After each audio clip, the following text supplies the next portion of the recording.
What's up, y'all? Take a moment, share the broadcast. Share the broadcast, baby.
What?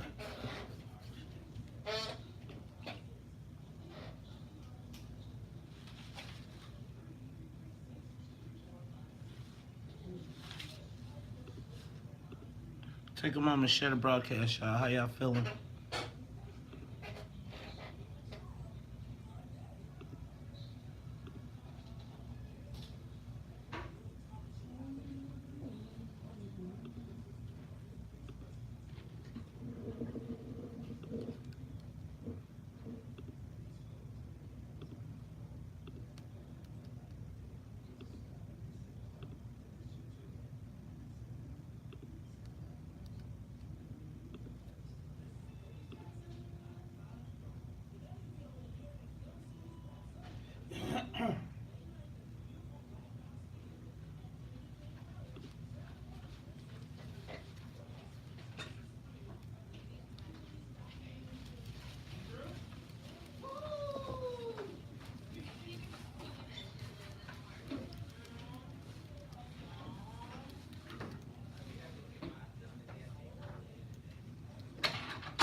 Farrakhan, Facebook, and Pfleger.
and it's at Jeffrey, is north of 75th Street.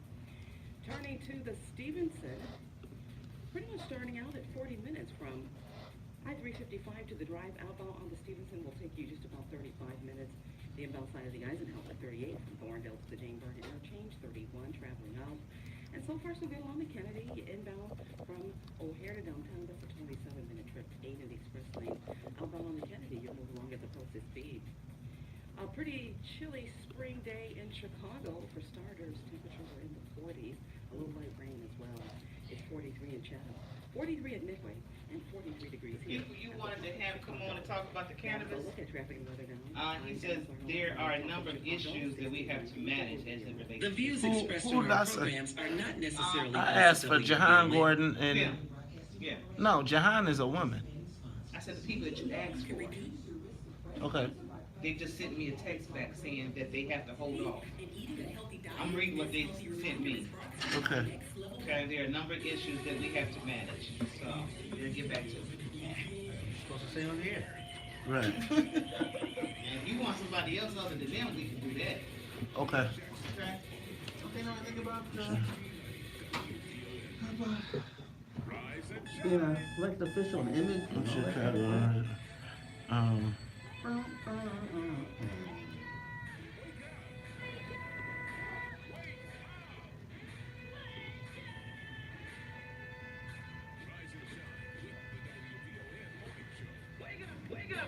Featuring Maze Jackson. Do you understand the words that are coming out of my mouth?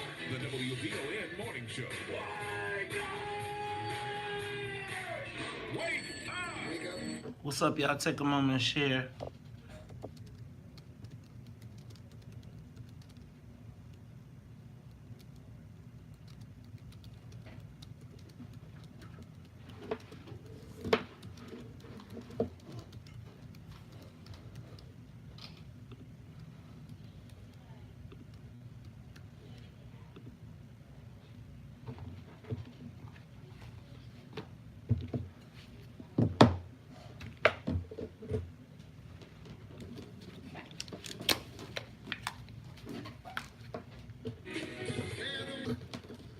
All right, y'all.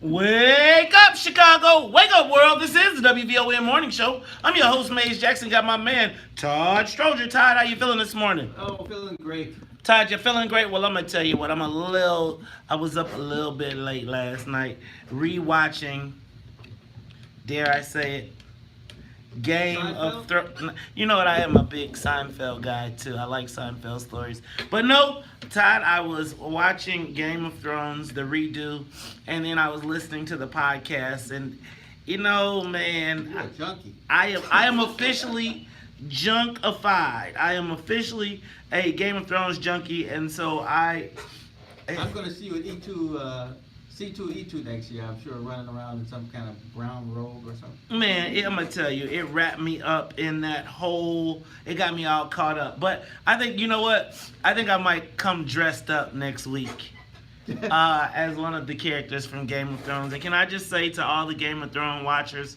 in the world, how much Cersei Lannister, I'm Team Lannister all day. Team Lannister all day. All right, look, I know I done went off the train. Let me do this. Let's say what's up to the WVON Morning Show team. What's up to Annette Flournoy in the newsroom? Annette, how you feeling this morning?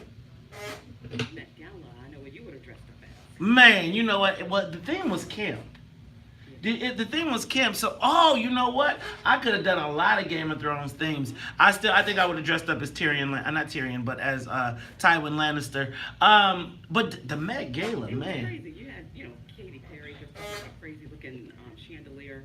It was just Then did you see? But okay, I know y'all gonna get mad at me. I know y'all are. But she is right now killing the game. Killing the game. What's her name? Cardi B. I knew you were going to say that. Did you see that outfit she had on? No, but she's always seems to be popping up now. Todd, you said she always seems to be popping up. You That's know, where I look. the Bodak. Ever since, I'm probably new to it because everybody knew about it. Like I don't watch reality TV, so I didn't see all of that.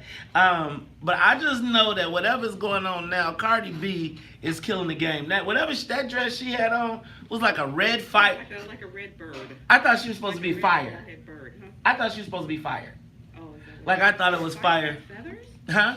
Fire? It was the flames flickering. Right? It was like you gotta be Just like the imaginary. Hunger Games. Huh? She had a dress like that in the Hunger Games. She had. I didn't see her dress, but You saw Hunger right. Games? Okay. Well, let me tell y'all, the Met Gala was last night. You know what? That's another one of those things when they say, Maze, how will you know you are famous? When y'all see me with my pictures from the Met Gala, And you're wearing that dress? dog, you must have me confused with a member of your organization. I'm straight pants, bro, straight pants. You know what, Todd? You don't want to start this early because you know I keep them in locked and I'm trying to loaded. wake you up. You almost got me. All right, look, let me say what's up to the rest of the morning show team. What's up to the Wonder Twins, both in the studio, Miss Sonia Escobar, as well as Sonia Tompkins. Ladies, how are you all doing this morning? It's back. It's high energy. Okay, and that was, you know what, you all are going to be added to the list. I think they already had their coffee. You know what? Well, it seems like we've got the whole team here. We are locked and loaded. Let's get this thing to 50,000 feet. Let's get the soul plane up in the air. Hey, I want to let everybody know, remind everybody tonight, 7 o'clock, 2907 South Wabash is our monthly What's in It for the Black People meeting. 50 wards, 50, so I've expanded. It's 50 wards, 30 townships, and 50 people for 4 hours a month. Y'all, we are about to retake this thing. I don't know if you heard yesterday, Madam President Tony Preckwinkle said that she was not sure that we could hold on. Todd, it seemed to me to be hold on to all of the seats that were up. When we talked about Justice Scott Neville, when we talked about Kim Foxx, being able to defend all of the seats. And it goes back to my point. Here's the chairman of the party suggesting that they may not have the wherewithal to defend two of the most important seats that two of the most impactful criminal justice seats that we've had. And so I was telling you all that I am concerned that we don't have any political defense. That is why we are building our own political army. Join us tonight, 2907 South Wabash. You can work and you can work where you are, organizing votes, organizing politically, because y'all, there's a political war upon us and we are unprepared. Y'all still got, y'all still planting seeds and being agricultural. And the warlike, what were those people like? The Germanic warlike tribes, the Irish tribes are coming to take our place. Y'all, we gotta get our elephants mounted up. We gotta get back to the old days. We got to be like Hannibal. Man, Hannibal. We gotta be like the Moors, y'all. We got to go back to Europe and take on over and impregnate the whole world and make it a black. Put a little hint of black everywhere. Is that what's up with Spain? Is that why Spanish is more? Yes. Is that what that is? Yes, 300 years. 300 years of black power imposing itself upon them, and eventually, that's why Spain, Italy. Hence the olive color. Ah.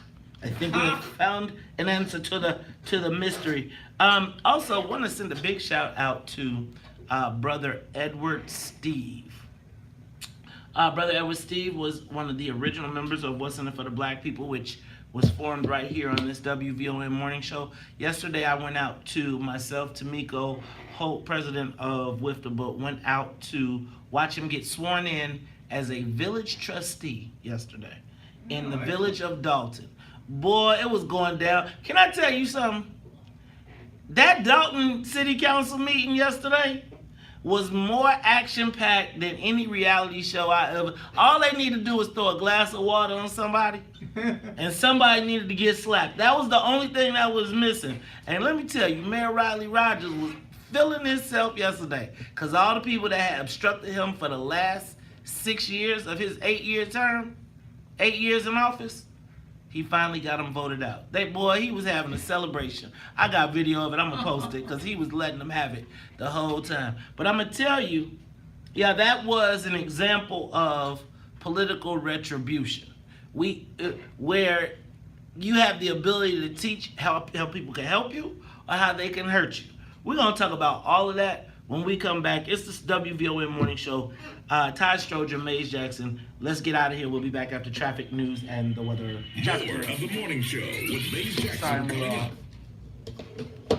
That Cardi B dress, I don't know how she didn't pass out from the heat. Man, because it's probably got air cooling in that bad boy. It was big. I was thinking I had it in there.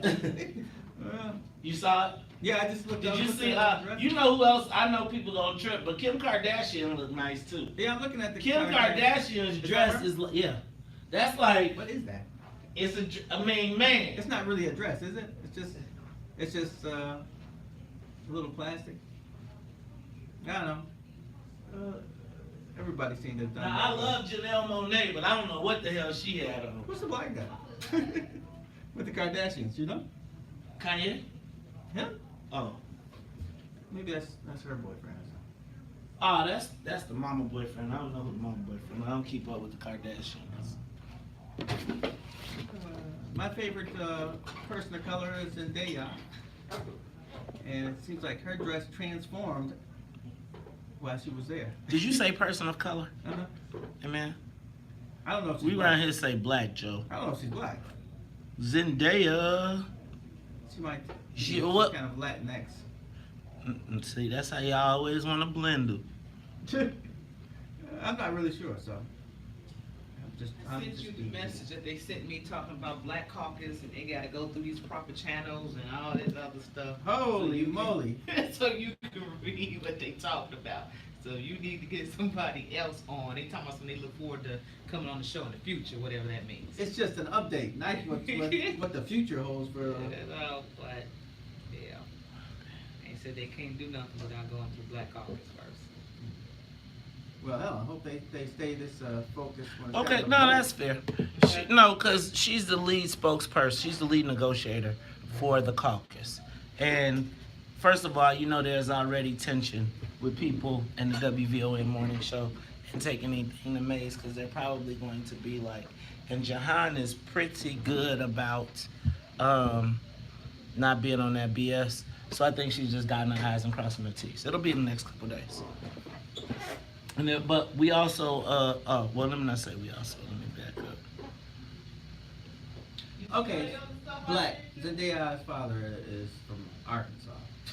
So- Right, so you she's know with a just name black. like She's just Zendaya. black. Do you know any white people came up with a name like Zendaya? Come on now.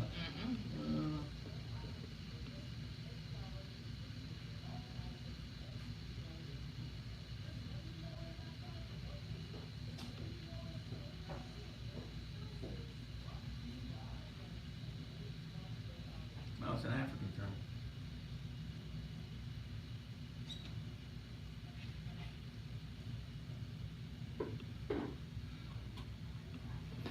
How y'all feeling this morning?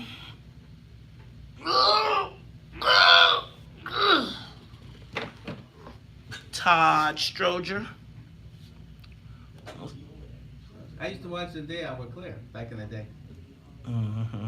back on Disney. I kind of miss the Disney Channel. There were some funny shows back then. Well, that's funny. The Met Gala. The kids grow up and all of a sudden you can't go anywhere. I can't go to that movie by myself.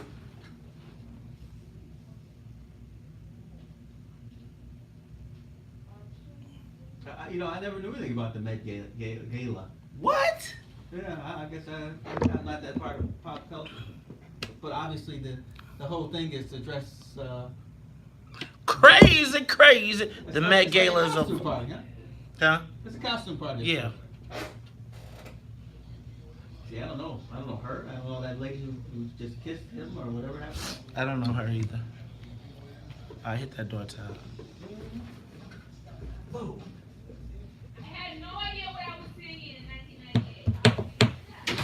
1998. Baby, when you're grinding, I get so excited. Ooh, how I like it. Try, but I can't fight it. Oh, you're dancing real slow. Oh, real slow. You're making it hard for me. Build the songs on you requested. It's dancing like we're naked. Ooh, it's almost like we're sexing. Little do it like it.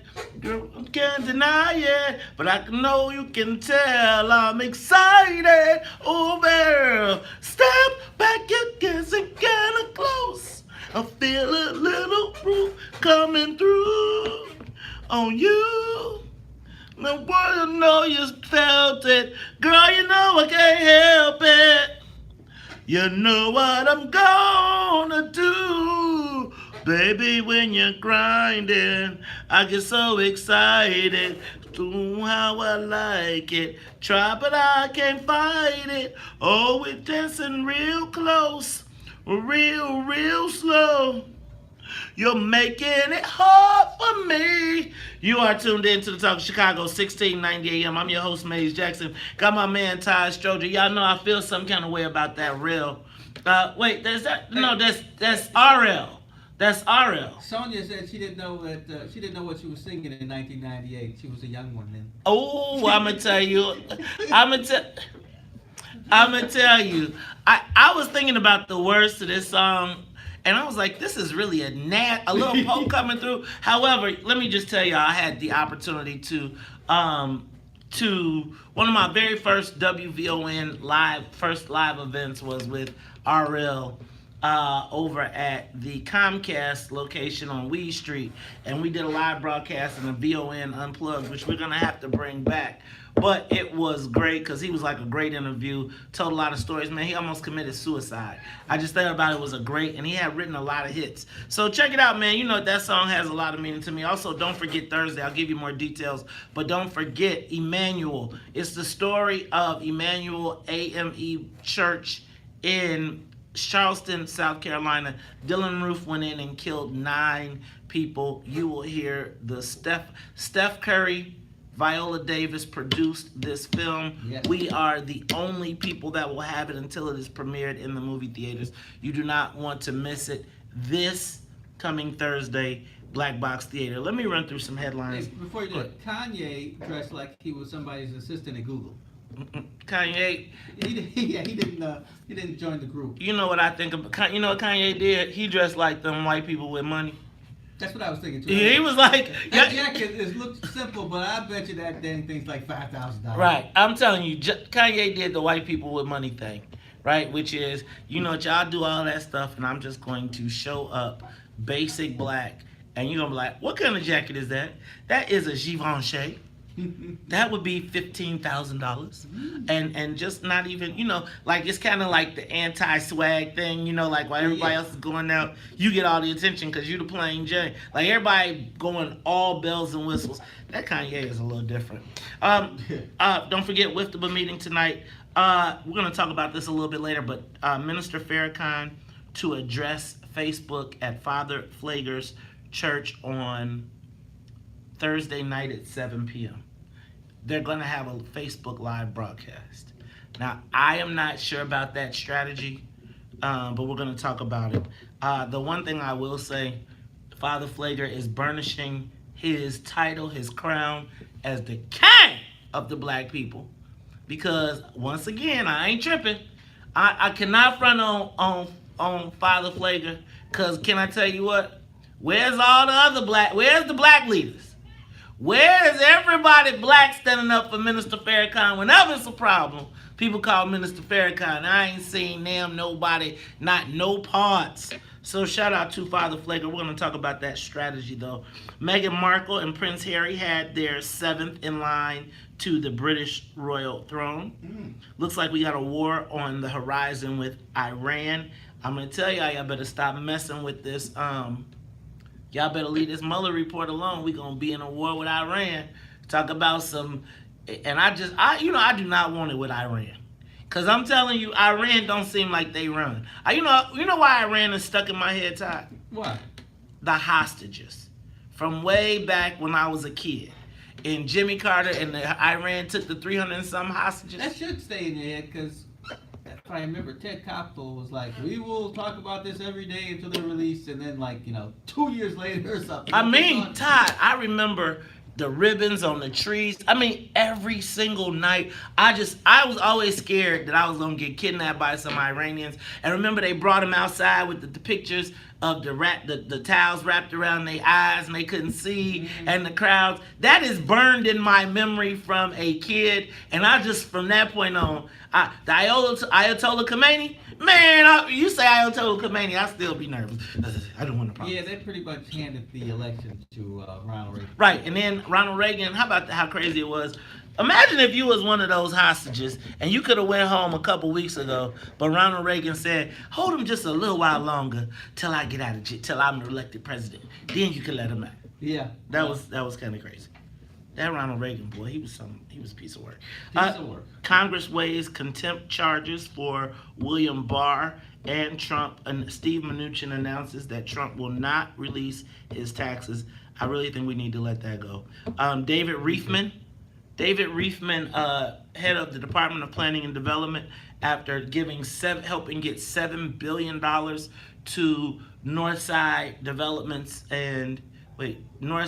and downtown developments, says that his one regret was he was not able to do the same thing for the two Southside projects, those being Michael Reese Hospital and U.S. Steelworks site. Now let me just tell y'all, if you would have gave people $7 billion to do those two projects, I bet you they would have got done.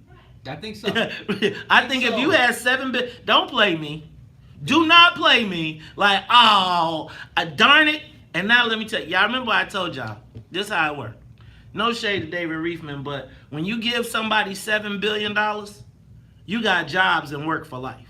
That's right. He's gone. He like, man, I did my time. He did what I'm betting a lot of the ROM team will do. They made a lot of people billionaires, or billionaired them up again, helped them make that billionaire lap, and then bounce and then go get a job and be able to live off of what they did. I always tell you, they pay for their jobs in advance. That's what Forrest Claypool was doing when he was giving all them law firms. You ain't see black people lose their job. We running around talking about what we gonna do.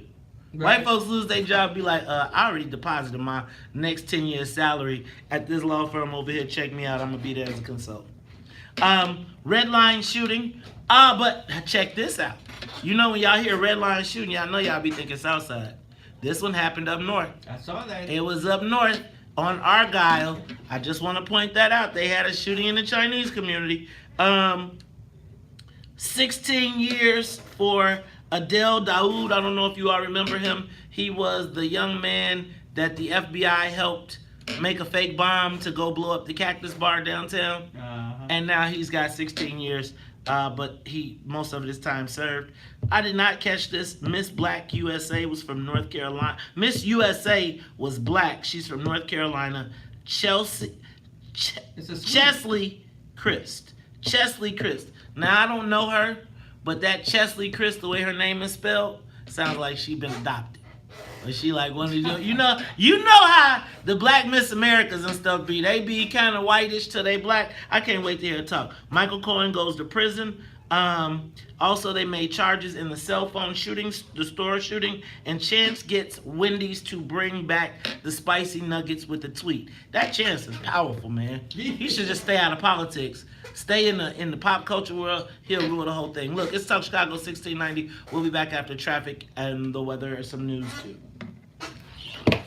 Look at this dude. Look at this fool. Oh, that's the guy who came in with the on the thing with the carriers. Did you see that? He what? You know how the Egyptians would walk around and there'd be people. He did the Stranger. Like when Stranger, remember when she came in and she was rich? She came with the horses, the chariots, and she from Boomerang. But she came with the chariots. Yes.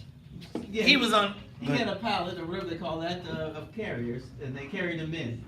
And that is pretty wild, actually. That's pretty wild. I don't know who he is. That's pretty. But I will say, he is pretty extravagant. Matter of fact, I saw his name earlier, but even when I saw his name, I was like, who? Billy Porter. Yeah, Billy Porter. And I was like, who? Yeah, look him up.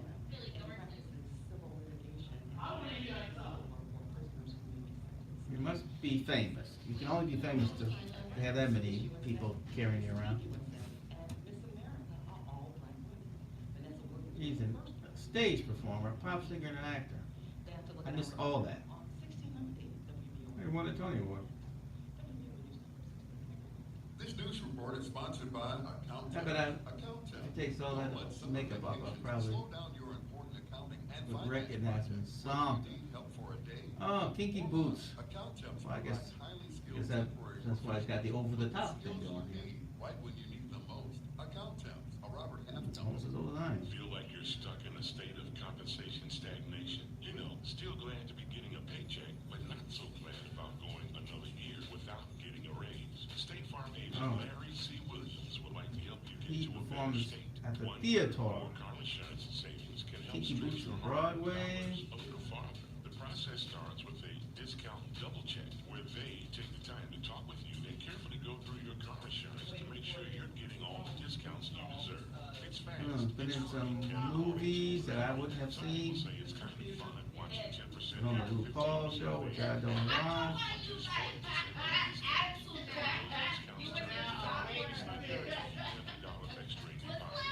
Oh, going to cancel American Horror Story. That's, my son watches that. But I don't.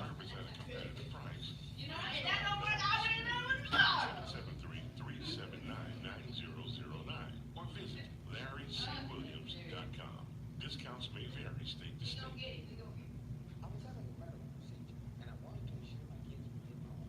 Flash. Oh, I'm gonna have to watch this next year. There's another African American man, wildly dressed. I have no idea who he is. Everybody's wildly dressed, so.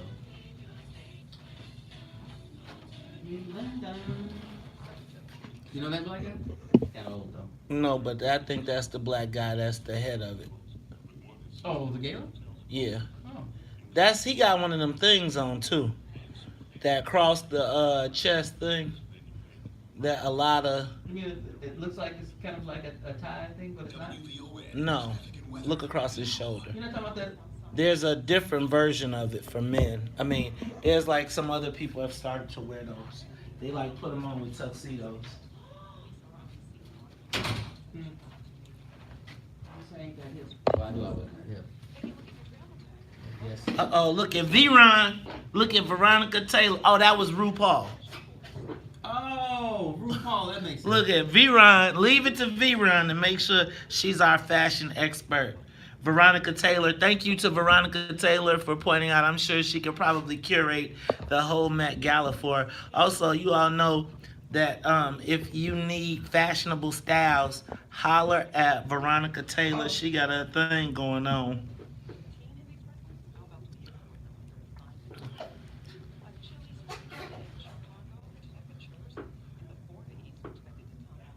Hey man, did J&B go this year?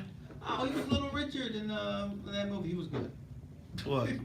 Billy Porter. He was Little Richard in the Little Richard story. Shake, rattle, and roll. I didn't see it. Yeah, it was actually good.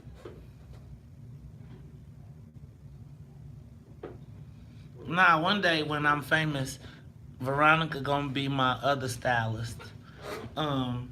She gonna do like all my accessories and stuff because I'm gonna be extra fresh. So Terrence gonna hook me up on the gear, and then you know I know famous people. They don't just be remembered.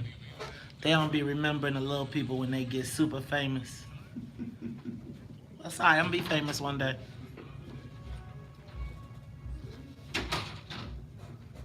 Yeah. What's this? Parliament.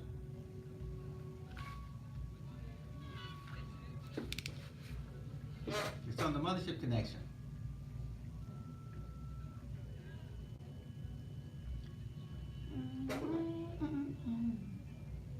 There you go. That's Snoop in there too.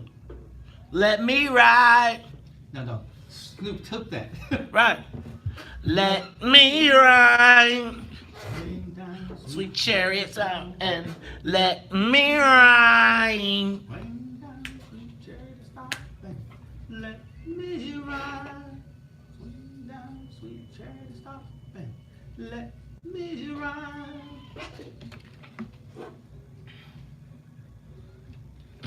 You are tuned into Talk Chicago, 1690 AM. I'm your host, Maze Jackson. Got my man, Todd Stroger in the building, Todd, and it is that time of the day when we ask the social media. Glide in your stride. What you know about that? Look, that Todd, you got a dip in your hip and a glide in your slide. Did you have it when you had your afro and your stacks and your polyester pants? We didn't call them stacks, but What did you call them? What'd you call them? Plaits? No, they were, oh man, what do they call those things with the big heels? I can't remember. This is like 1976. This is Pumps. a long time ago. They weren't pumps. They weren't called stilettos, were they? No, they weren't You know, see, Todd, I could tell some more jokes. So you better leave me alone, cause that was a perfect. That was a perfect. I had a few. I held back. Really. You ready? Let me know when you want to go, cause we can have us a Jones session right here on WVON. I'm gonna tell you. I got a non-aggressive pack, so I can't actually do that. Oh, okay. You know, I'm gonna tell you. You know that reminds me of me and slap boxing.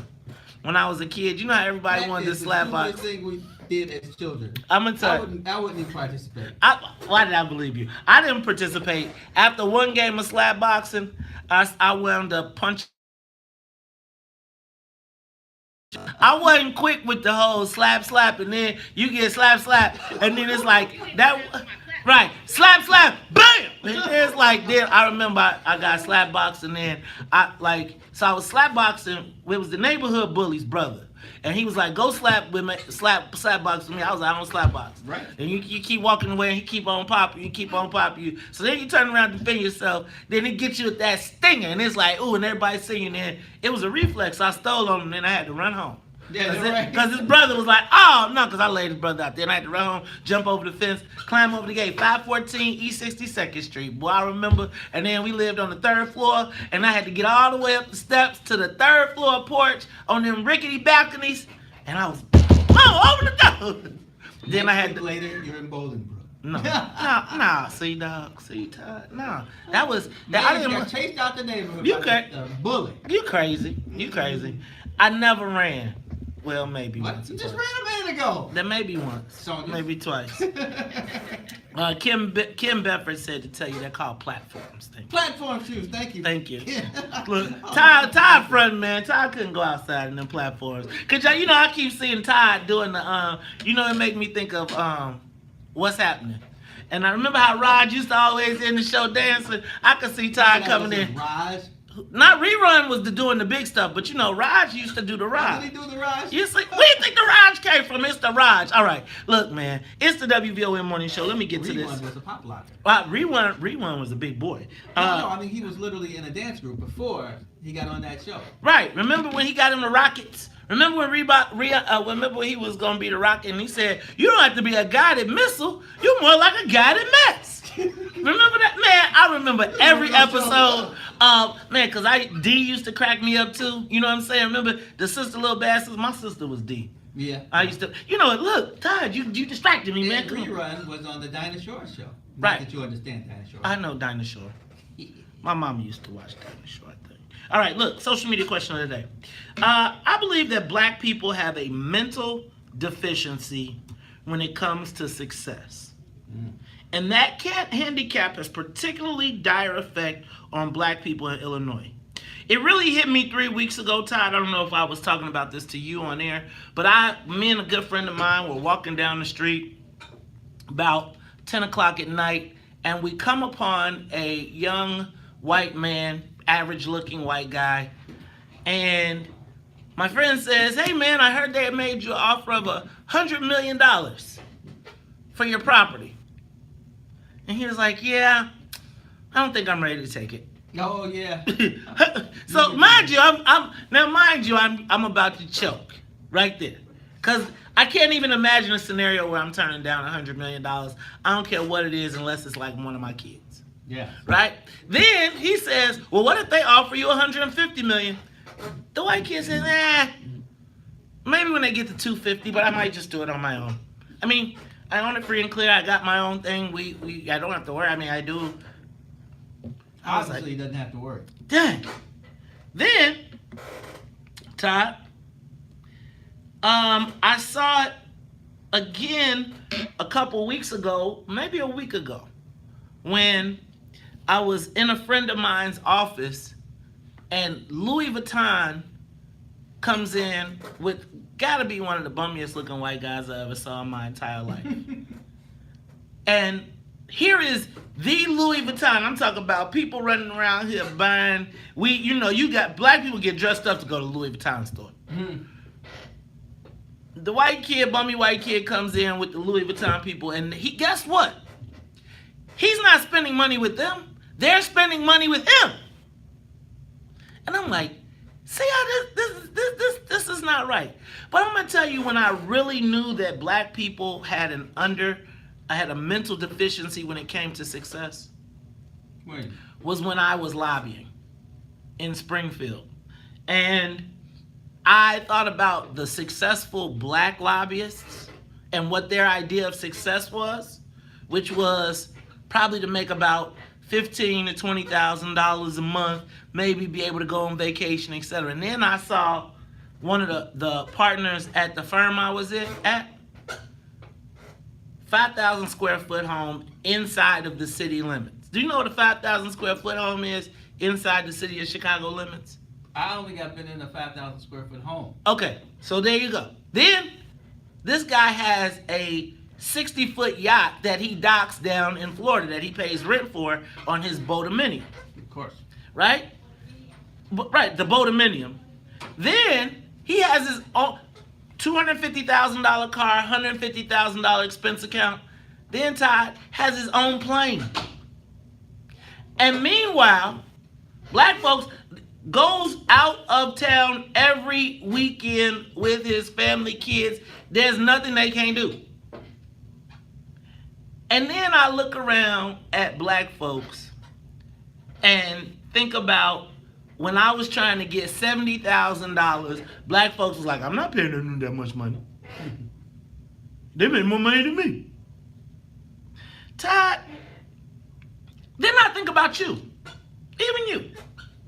When I talk to you and I say, I have in my mind all of the golden palaces that you've walked, the halls, the billions of dollars that I feel like if you were a former Cook County Board president, like if you was a former anything for the white guys, think about Joe Barrios right now. Joe Barrios lost his job and he rich in the mud. Rich in the mud. Right? And I think about think about when black people die. Black power brokers die. Yeah. What do they die with? What are they leaving behind? Todd, what does black success look like in Illinois? Guess the social media question of the day. Give us a call, 312-374-8130. 312-374-8130. Yeah, you reached deep down for that one. That's a good one. I was about to say. Because, no, seriously, you think about this. What does black... Todd, I am in rooms with white folks every day, all day, that talk about, live, and do things that I feel are unfathomable for the average black person. I'm going to tell you that I believe that I have a mental handicap. Not you. No, yes, I do. No, there's a lot of people, you ain't one of them. Todd, I have a mental handicap because oftentimes when I go into a situation knowing that I am in the power seat, I still think that the mental handicap that is put on me as a black person with the limit of my success. Let me tell you, man, I used to sit with these white guys, bro. They wouldn't even blink at telling you, you need to pay me $12,500 a month. Wouldn't blink. Todd, in the same exact industry, and this is what I want you to understand, and this is how we do each other. I work for some of the same clients as white guys, have had way better success than white guys. They still ain't even got their projects out the dirt. And they get paid double. I'm talking about literally double what I get paid. Yeah. And it's permissible. Like, if you was to go to most black folks, they'd be like, well, you know how they do with the... And my premise is, like, think about this. Black lobbyists are excited to make $500,000. You say $500,000 to a black person, they think they are at the top of the world. I was talking to a black man who will remain nameless, but can move when something happens at CPS. He can make the whole city move. Not one white person can do what he does. I was talking to him, right? And he said to me one day, he was like, man, when I leave out of here, I'm about to leave out of here. I'm going to make me about $300,000, $400,000 a year. I'm going to be set for life. What you think David Reifman just made when he leaving from the Department of Planning and Development after giving away $6 billion? Black people, give us a call, 312-374-8130. What does black success look like in Illinois? Because I'm going to tell y'all, we have a mental deficiency when it comes to it. It's the Talk of Chicago 1690. We'll be back. More of the morning show. What's it look like, Todd? Man, it's shovels. No, yeah, you know what? I think you're absolutely right. I mean, I remember we were talking about Rich Dad, Poor Dad last week or so. But yeah, you know, I think that I mean, there's people like Mays who has seen how much money people literally go up and ask for. I mean, when I was running, I'd go and I'd ask people for $10,000. I think I actually got $50,000 once, and you know that was hard. Like, because you don't even think you believe you're the president of the county board, you making billionaires, and you are thinking twice about asking somebody that you probably made $10 million for 50. No, I didn't make this guy anyway. Okay. But I will say that the money was out there. I mean, there were people who actually gave me some real money. But they were black people. These were black people. But yeah, I think you're right. As a group, we have a problem with seeing ourselves at a certain height. It's just part of being, beaten up all the time and seeing ourselves held back. You know, there's a I don't know. It's not a stigma, but when you grow up and you're in the ghetto, and because we, black people where I live, we're all kind of, as you always say, bougie. They don't like to hear the word ghetto. But ghetto is not a slum. Ghetto just means that we all live in the same area and we don't have all the same resources that they have in other areas. And if we move, like I always say, my cousin moved to Madison. She wanted to be in a diverse neighborhood. Well, 10 years later, the place was all black. So she started moving further south. Every time she moved further south, the white people kept on moving, and it became all black again.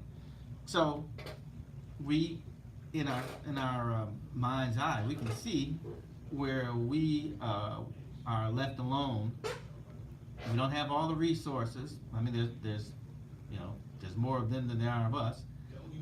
They've been on top longer, and they've got all the money. It's got to have an effect on you, a mental effect that you have a hard time seeing yourself at this level. Maybe that's what helped make Obama so successful. He grew up in a different place, Kansas and Hawaii. The barrier wasn't there for him, so he didn't have that middle barrier thinking, all right, I can reach this high and boy, I'm going to be set for life. Instead of saying, man, I can reach up here and screw everybody else, which is what the majority seems to do. So yeah, I mean, I see it. I think you're right. Yeah, I'm gonna we tell know there's limitations. I'm gonna tell you, we hurt ourselves. So I'm gonna use this not as shade, but I was going for a job, at one point that people were like, man, you are super qualified for that job, and if we could get you to work it, we really think we can move things ahead. The biggest issue was not whether I was qualified, but should I get paid that much? Now, mind you, this was $70,000. 70. And it was black folks like, man, he gonna make $70,000? Like, that's like a starter kid salary to sweat inside my hand so I dig my money spent so I dig deeper, but still coming up with lit so I start my mission, leave my residence, thinking how could I miss some presidents. I need money. I used to be a stick-up kid, so I think of all the devious things I did. I used to roll up, cause it's a hold up. Ain't nothing funny, stop smiling, and still don't nothing move but the money. But now I learn to earn cause I'm righteous. I feel great, so maybe I might just search for a 9 to 5. If I strive, then maybe I'll stay alive. So I walk up the street, whistling this, feeling out of place, cause man do I miss a pen and a paper, a stereo, a taper, me and Eric B in a nice big plate of fish, which is my favorite dish, but without my money it's still a wish, cause I don't like to dream about getting paid, so I dream of the rhymes that I made. Soon as it says see if I got full, Hit the studio, cause I'm paid in full. Nikki's over. What a waste. Cardi took out. Just trying to stay Count young. on money. You are tuned in to the Talk Chicago 1690 AM. I'm your host, Maze Jackson. Y'all should have seen Ty Stroger in here getting his rap on. Ty, what you know about that, man? As they say, Rakim was probably the greatest writer that lived. Did you say writer? Yeah. No. Jay-Z is the greatest, but I'm gonna let you go ahead and hold on to that. We are asking. I keep on forgetting music didn't start till 1990. Right? 92 actually. Hey, check this out. The social media question of the day. What does black success look like in Illinois? I'm gonna tell y'all, I think that the biggest hindrance to black success, in my estimation, is black people's mental deficiency when it comes to what success looks like. I will tell you. I don't know. Deficiency, I don't think is a good word. It's more like a barrier. I think it's a mental deficiency. I think that we are deficient in your mind as to what you can achieve. I don't think it's like I You feel mean like when I used to say, how can a kid become a ceramic engineer if he doesn't know what it is? so that's the if you can't see it, you can't be it. I don't think that people have really seen black wealth. Like, when have you seen an example of the success? Let me tell you, to me, black success in Chicago, right, I can tell you who is think it is. a black success. Okay, I can so name a couple of people. I can name them, but they're not the real time on the ground example. To me, the example of black success, if you would ask a black kid, like, what's success, they would be like, man, I got a house, I got a car, I can go on vacation. Success to black people is Man, that sounds like me. basically being middle class. Like, the basic tenets of being middle class. I got everything and I can take a vacation. And that's not success. You know what you are not, to me, I feel like a failure almost every morning. You know why? Because I feel like my grandkids ain't straight. Like, I feel like I could make one wrong move and get wiped. Right. Ty. Wilson Frost told my dad once, John, my grandkids are set. And I mean, that was like 30 years ago. So, yeah. And you think about I just don't think that think about this. Black success to a black young man in athletics is to be a player. Success to a white person in athletics is to be the owner. Right. Right? Like, we are looking at LeBron James, and there is a genie bus. Do y'all understand that for some? Do you understand that I love LeBron? No, I don't really. But I like LeBron James. I like LeBron James because he's smart I like that he's smart but and loyal. I like loyalty. loyal to who? Depends. Well, he's loyal to the brothers. He's not. But LeBron is on What I count about. his path is to I don't care about the basketball. success. But again, y'all, I just think that we aspire to be less than. We don't say, I want to be the chairman of the board. I want to be able to walk. It should be in a place like Chicago right now. The best thing in the world to be right now should be a black person. Politically, You think so? you would. You would think that with the most black elected officials in the country, that you would be thinking this is Atlanta Park. Atlanta shouldn't have nothing on us. Nope. $8.5 billion at the airport. Who's the black people balling? Now, I'm going to tell you, we got about a nice little group of 20 people that are successful. But I told you, their successes come from white folks. And is that And a success county of 5 million too. trickling down to how many of our successful black people can say they made somebody else black successful? How many of our black millionaires have beget more black millionaires? How many? Or Not how many of them feel handicapped, or they act like they're handicapped? They're like, I can't do that. right. I mean, I'm saying, like, think about it, Todd. How many, and the black people that are truly successful, think about what their think about how many millionaires they've not made. Just think about all the people that do all the stuff. If you own a lot, what is your idea of black success? I want to take these calls when I come back because. What did Reginald Lewis say? Why should they have all the fun? Right. Well, they have all the fun because they don't want all of us to see. See, I think if we knew how much success really looked like, if black people knew what real success looked like, it'd be a lot of uncomfortable people running around this city. But we just don't Like know. what Chris Rock said, man, it'd be a riot if they saw all the free stuff. Man, it's the Talk of Chicago 1690. We'll be back. Yes, right. The part of that's why rich people are so greedy. Because they realize that this is something incredible. I mean, where can you be in life where you can just do anything you want? Like May said about Okay, I just got a taking a text plane from anytime somebody. you want. Okay, I just got a text from somebody who said, Wilson Frost grandkids ain't sad. I got it from somebody who would know. If they're not set, that's because he cut them out. Okay. Because it's not because he didn't have it.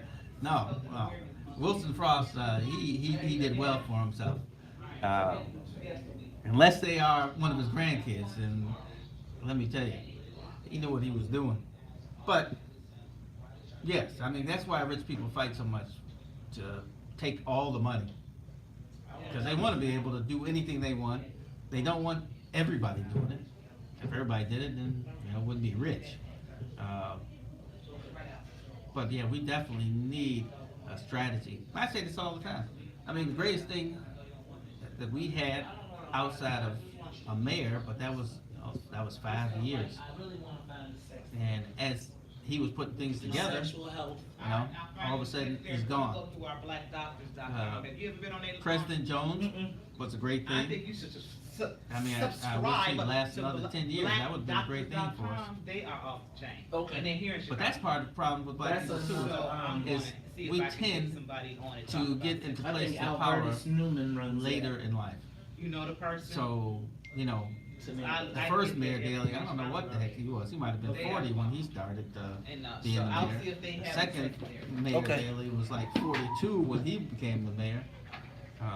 My dad, I think he was probably 60 or in his 60s when he became the county board president. Emil Jones was what? I don't know. He might have been in his late 50s or something when he became minority leader. Yeah, we don't start these things like they do. They start earlier, and they can help people because as Mays knows, between the mayor and the speaker and the Senate president, they make people. I mean, I literally saw the Hispanics. They'd be like, "Hey, Mayor Daley's going to do this. start a company tomorrow, you know, and they would, and they'd go out and make a ton of money, and, you know, there'd be somebody on the outside making money, there'd be somebody on the inside, like you were alluding to earlier, making sure that when contracts were awarded, that their group was part of it. And then, once they got all busted up, those people, besides the people that got in trouble, the rest of them stayed there, and they still feed the network. They just took the name off of it.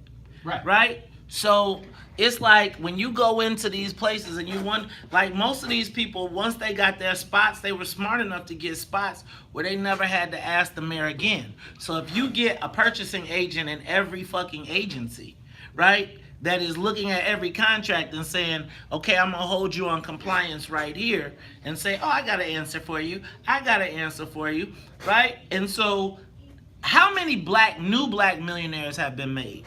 New black millionaires. You got the same black people recycling the money, the same people. You know, I'm going to tell you, what bothers me is we got the same people that told all of us not to go support Lori Lightfoot, right? Part of the reason I stayed neutral. And then I look up and see that they having a fundraiser for her, right? And they all running around trying to be cool with her after y'all told everybody else don't touch her.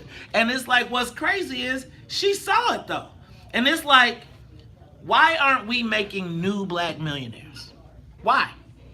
Why isn't there a new black communications company? So you go, and then they make people from out of town. So your girl, right? Tony Perkler gonna give all the communications to a black girl from Detroit who can't make it in Detroit. But and then I'm gonna just tell y'all what I really feel like we need to be paying attention to is the fact that she said she don't think with the party chairman saying she don't know if we can hold on. It's time for the rise of the Zulu party. Actually, I'm gonna tell y'all. The thing with the what's in it for the black people stuff though is the black people, what's in it for the black people organization. We're not doing all of that pseudo African, like I feel like that pseudo African, when you start trying to add all of that.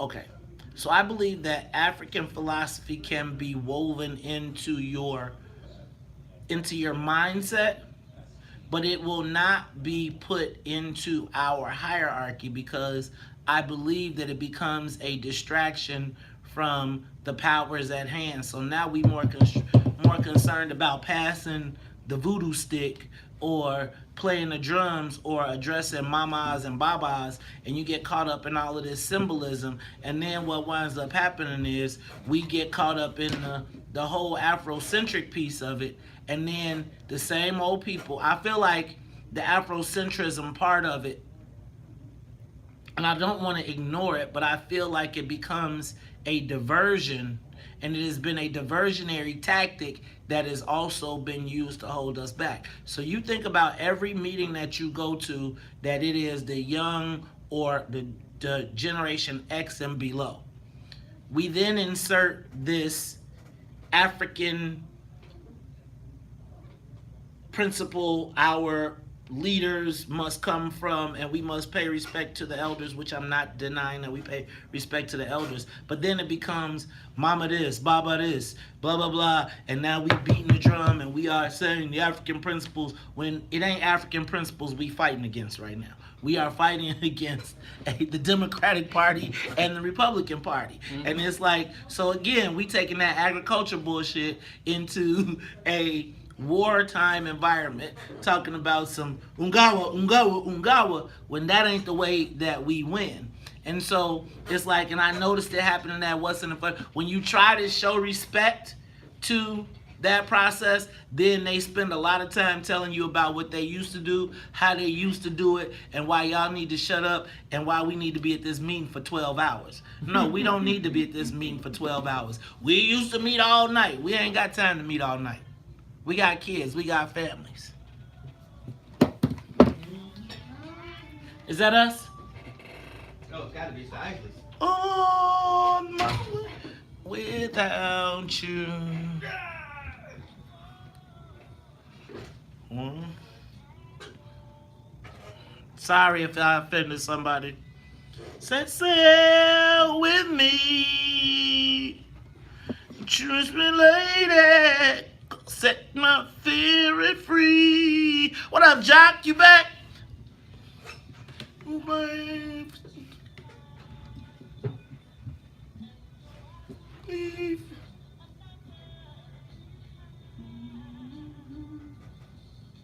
Always come back to you. I'll always come back to you. Come back to you. We can have knowledge and acknowledge our ancestors at the beginning of the meeting, but you're not finna take the meeting down talking about some burning sage. I'm not doing it. You are tuned into the Top Chicago 1690 AM. I'm your host, Maze Jackson. My man, Ty Stroger. But y'all know, Ty, how we do at the top of the hour. Gotta say what's up to the WVON Morning Show team. What's up to Annette Flournoy in the newsroom, as well as the Wonder Twins, Miss Sonia Escobar, as well as Sonia Tompkins. And y'all, I'm asking a social media question today, and I'm gonna move on in a minute. Actually, I'm gonna tie this in. I'm gonna tie this into the conversation. So, Todd, in our promo yesterday, we talked about the fact that the Federal Reserve says that Chicago is not the place to be without a college degree. As a matter of fact, we rank 101st in the country in opportunity occupations, jobs that you can get without having a college degree.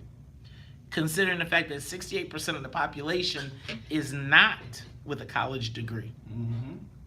But they say the Chicago area's wages are higher, but that would make sense. If you got a college degree, then usually the wages are higher. That's right. And we keep on telling everybody's not made for going to college. Well, that's because we start at such a low bar. By the time they get to high school, they are so far behind that they even getting out of high school seems to be a chore. Man, I'm gonna tell you. And so, right, that's why we were talking about the whole, like, these big old celebrations for 8th grade graduation. 8th grade? What are you doing having a celebration about kindergarten? What's that about? What I do like about the celebrations of graduations just is that people get accustomed to them. And there is a sense of pride that comes on graduation day, and maybe it serves as a motivator. But sometimes in our community, I think that is the bar. Like 8th grade graduation, you the man's in them. So Todd, but that plays right into this whole thing that I was asking earlier. No, it plays right into your agricultural theory. We act like we're farmers, and if you got to 8th grade, woohoo, that's the greatest thing in the world. No. Right. So, what does black success look like in Illinois, y'all? What does it look like? Give me a call, 312-374-8130. And do you need college to be successful?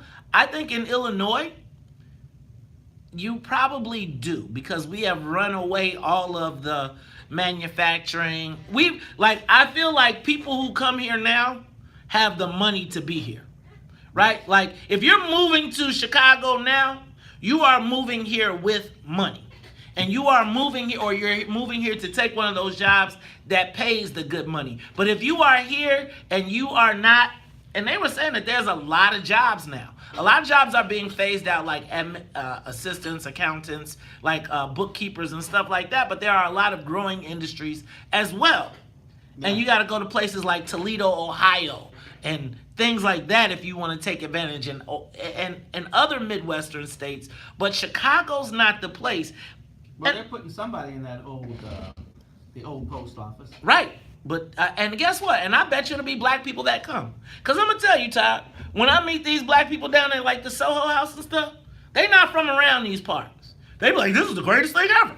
Oh, yes, exactly. They be like, oh, I love Chicago. It's great. That phenomenon has been happening, well, I don't visit a lot of cities, but like New Orleans and other cities, that's the phenomenon. These young people, they move to the city, they get a job, they sometimes double up. I mean, I met a couple of young white guys. When I say young, I mean 30 and less, and they got a roommate.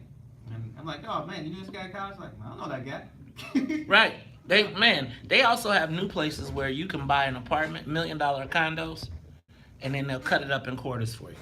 Wow. Yep, and you can buy the room and share the kitchen. Todd, but I guess I want to know, what does black success look like in Illinois? Because I don't think that very many people have seen, and black Illinoisans have seen a lot of true black success. When you go to Atlanta and you realize that black folks are down there balling, like balling. Like the airport, you go through the Atlanta airport, man, it's every Negro chicken joint, it's every black, you name it. White folks in Atlanta be like, you gotta talk to the black people before we can do it. And they don't got as many black elected officials as we do. Now, I'm not putting it all on black elected officials. They have them in the right places. But I think Todd, we got them in all the right places. Well, we do now. Let's go to the phone lines. Let's go to Brother Hassan. Hassan, what does black success look like in Illinois? Hey man, good morning. Good morning. My question is this, and maybe it applies to you and Todd or whatever, or whomever. I know of the Rands who did the contracts at the airport. My question is, if I was the person to make all of this money, are we willing to reach back to bring others up? That's my most important question that I'm still waiting for an answer to, and I'm going to continue to listen. I'm going to hang up, and please respond on, are we willing to reach back to bring others up to make them millionaires into billionaires as well? Well, I'm going to tell you, Hassan, I think that's right now what you got to be asking. Like, I always think that millionaires beget millionaires. I think that like when you think about how Johnson Products was for Chicago, when Johnson Products was the hub company, it made multiple companies that did its business millionaires. Right. I think what we see now is the idea of black success is a good job. And that is being eroded. I don't think that we have a lot of examples of black successful entrepreneurs that have grown, that have been created by this generation. I'm not saying there aren't any, and there's always exceptions, but there's not a lot of people that get a head start. There's not a lot of times when you go and all the big black business people say, you know what, you got a startup business, you got a small business, you do advertising, you know what, all of us are gonna advertise with you, right? All of us, what I find that we do is our idea of success is being as in close to proximity as the white people in charge and hoping that we catch what falls off the table. Let's go to Ruby. Ruby on the Talk Chicago, 1690. Good morning, man. Good morning, Ruby. Great. Good morning. I just wanted to mention, I heard that news thing about Byron Allen. Yes. Yes. That's the real boss, okay? Because now think about it. He even said the system is rigged against black people, even reaching, let's say, a tenth of where he is economically.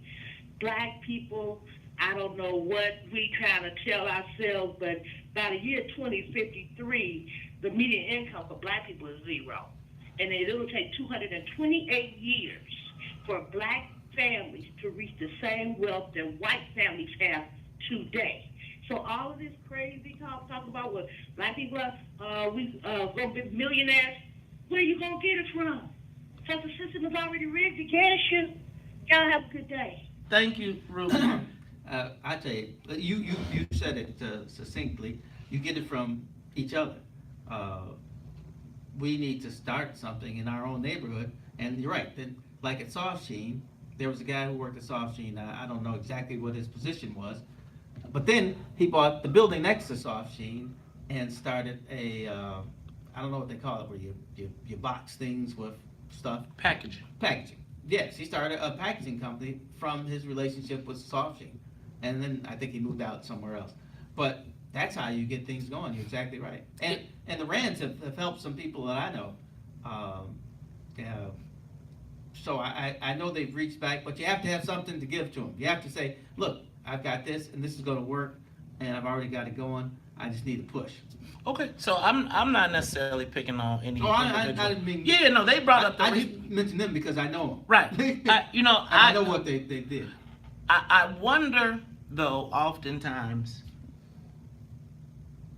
who and can I tell you what? I don't think that people even understand. They know what success is. They know what success is. Yes. They know what success is at the white folks level. Yes. Right? Like I'm talking about, but the average black person does not know what success, real success looks like. They think if they got a job and if they can pay their bills and go on a vacation and not have any debt at the end of the month, that's success. I don't think that's really success. Look, y'all, it's Top Chicago 1690. We'll be back. More of the morning. That's a nice dress. I don't care what y'all say. She wore it. What? She wore that mug. People were against. Well, you know everybody hates Kim, but that's a dress. I'm gonna tell you what. She paid very well for that body, and she paid a lot of money, and she got her money's worth. Yeah, but it's not all just money because you got to work out you got to be fit. You know what I mean? I mean the curves she may have bought it, but to be lean it takes work. Holy crap! I know because I'm getting fatter and fatter. I'm like, dang, I got to work out. He got on a Dickies jacket, yo. Dickies, No, you it like ain't to work Dickies. It ain't Dickies. It ain't. Yeah, I'm telling you, he got that at That's a gold zipper on that bad yeah, boy. that's right. That's probably real gold. That's right. But I can see people saying about her dress, it's not spectacular, flamboyant as some of the others. It's the fit. No, it's fit. That Katy Perry chandelier was kind of cool. I didn't see it. Oh, it's just a chandelier on her. It's incredible.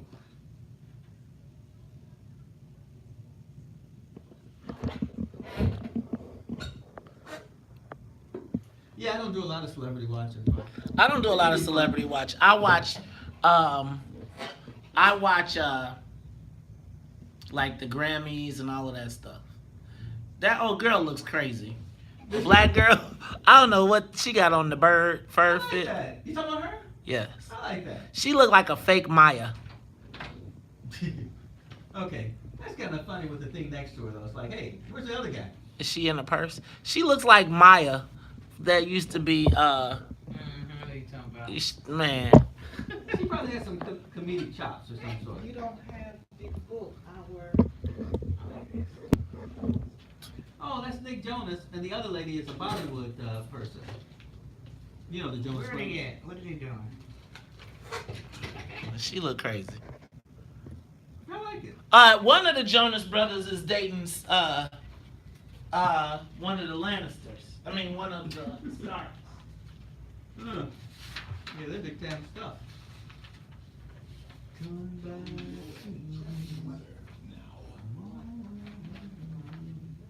Okay. I'll make a copy of this. Let me make a copy. Yeah, I got a buddy, Eugene Shelby. He makes sausage, and he's gotten into Mariano's. Hopefully he's expanding. He and his wife work together. It's pretty cool. Yeah, I just don't think that our example of success, though, we don't have very many tangible examples of success, and quite frankly, the people that are successful really don't want you to see their success, right? So when are you gonna see the success of a Rand?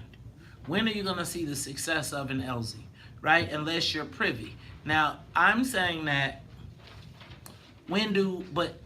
so let's say, so I've seen it, and part of what made me go crazy, part of what's in it for the black people is when I used to see these white boys leaving Springfield, and they would be leaving with pockets full of money. These fools would be getting jets. Like, you look at a dude like a Ted Brunsvold that's got like 5 cars, luxury cars, walks in, and be at all the black events, and the black people go hire them instead of black lobbyists, right? So think about being a black lobbyist and all of the And black you business your own people, neighborhood to- and all the black business people go hire the white dudes That's to go talk to black people and be like, no, and let you say you want the 5,000. These white boys are charging $20,000 a month. They'll be like, all right. You say I need 5,000 to be able to be a baseline so I can get down to Springfield and grow my business. They be like, no, thank you. I'm not paying you 5,000. I got 1,500 for you.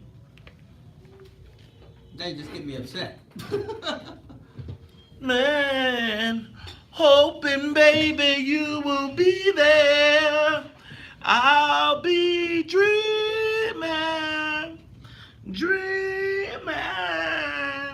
hoping baby you will be there.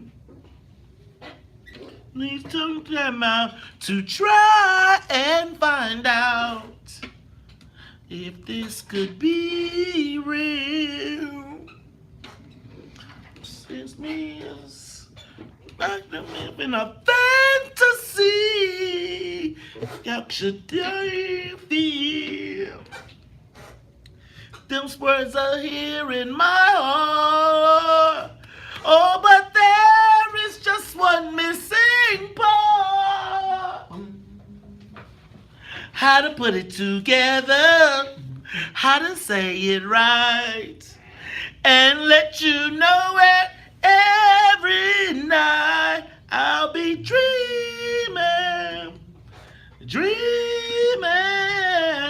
hoping baby you will be there.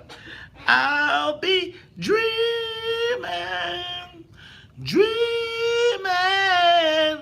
hoping baby you will be there. You are tuned into Talk Chicago 1690 AM. I'm your host, Maze Jackson, talking to my man Ty Stroger. And Ty, I don't think I've heard an answer yet.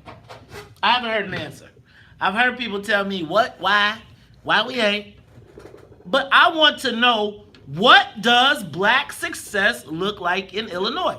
I know, I already know that it is not tied what white success looks like. But I want to get a baseline. Like black people, what makes you say successful? Because people drive by me and they say, man, you are successful. I be like, I feel like I'm a complete failure every day. Every day I drive past white folks downtown and I be like, you know what? I'm just missing out. Let's go to Phineas. Phineas, you're on the Talk Chicago 1690. Good morning, guys. Good morning. One of the reasons why we learn economics in an early age in the church, Jesus is going to do it for us. We worship a God that was forced over us by our oppressor, a mythical God, and our oppressor doesn't even believe in that God. So we're waiting till after we die until we get our wealth. Biggest lie ever told, and we pass it down to our children and our children's children, and that's why we don't have wealth. To put 10% of our money in church every Sunday with no return on it. That's why we don't have any wealth. We will never have any wealth as long as we keep celebrating this mythical God that hasn't been proved. Not one bit of it has been proved. And we're looking to when we die. No one has ever died, came back and told us we're going to get that crown and that robe and all that other nonsense. When we get out of the church, maybe we will learn some economics and do something for us. Hold it, don't hang up. Don't hang up, Phineas. Don't hang up. Okay. All right. I need for you to tell me, though, what does black success look like in Illinois? Tell me what what do you think an idea of a successful black person currently in Illinois is? Well, I really don't know too many. Well, I know some successful people, but just like you mentioned earlier, first thing, you have to get an education. You got to go and get the type of education that's going to put you in a position to make some wealth.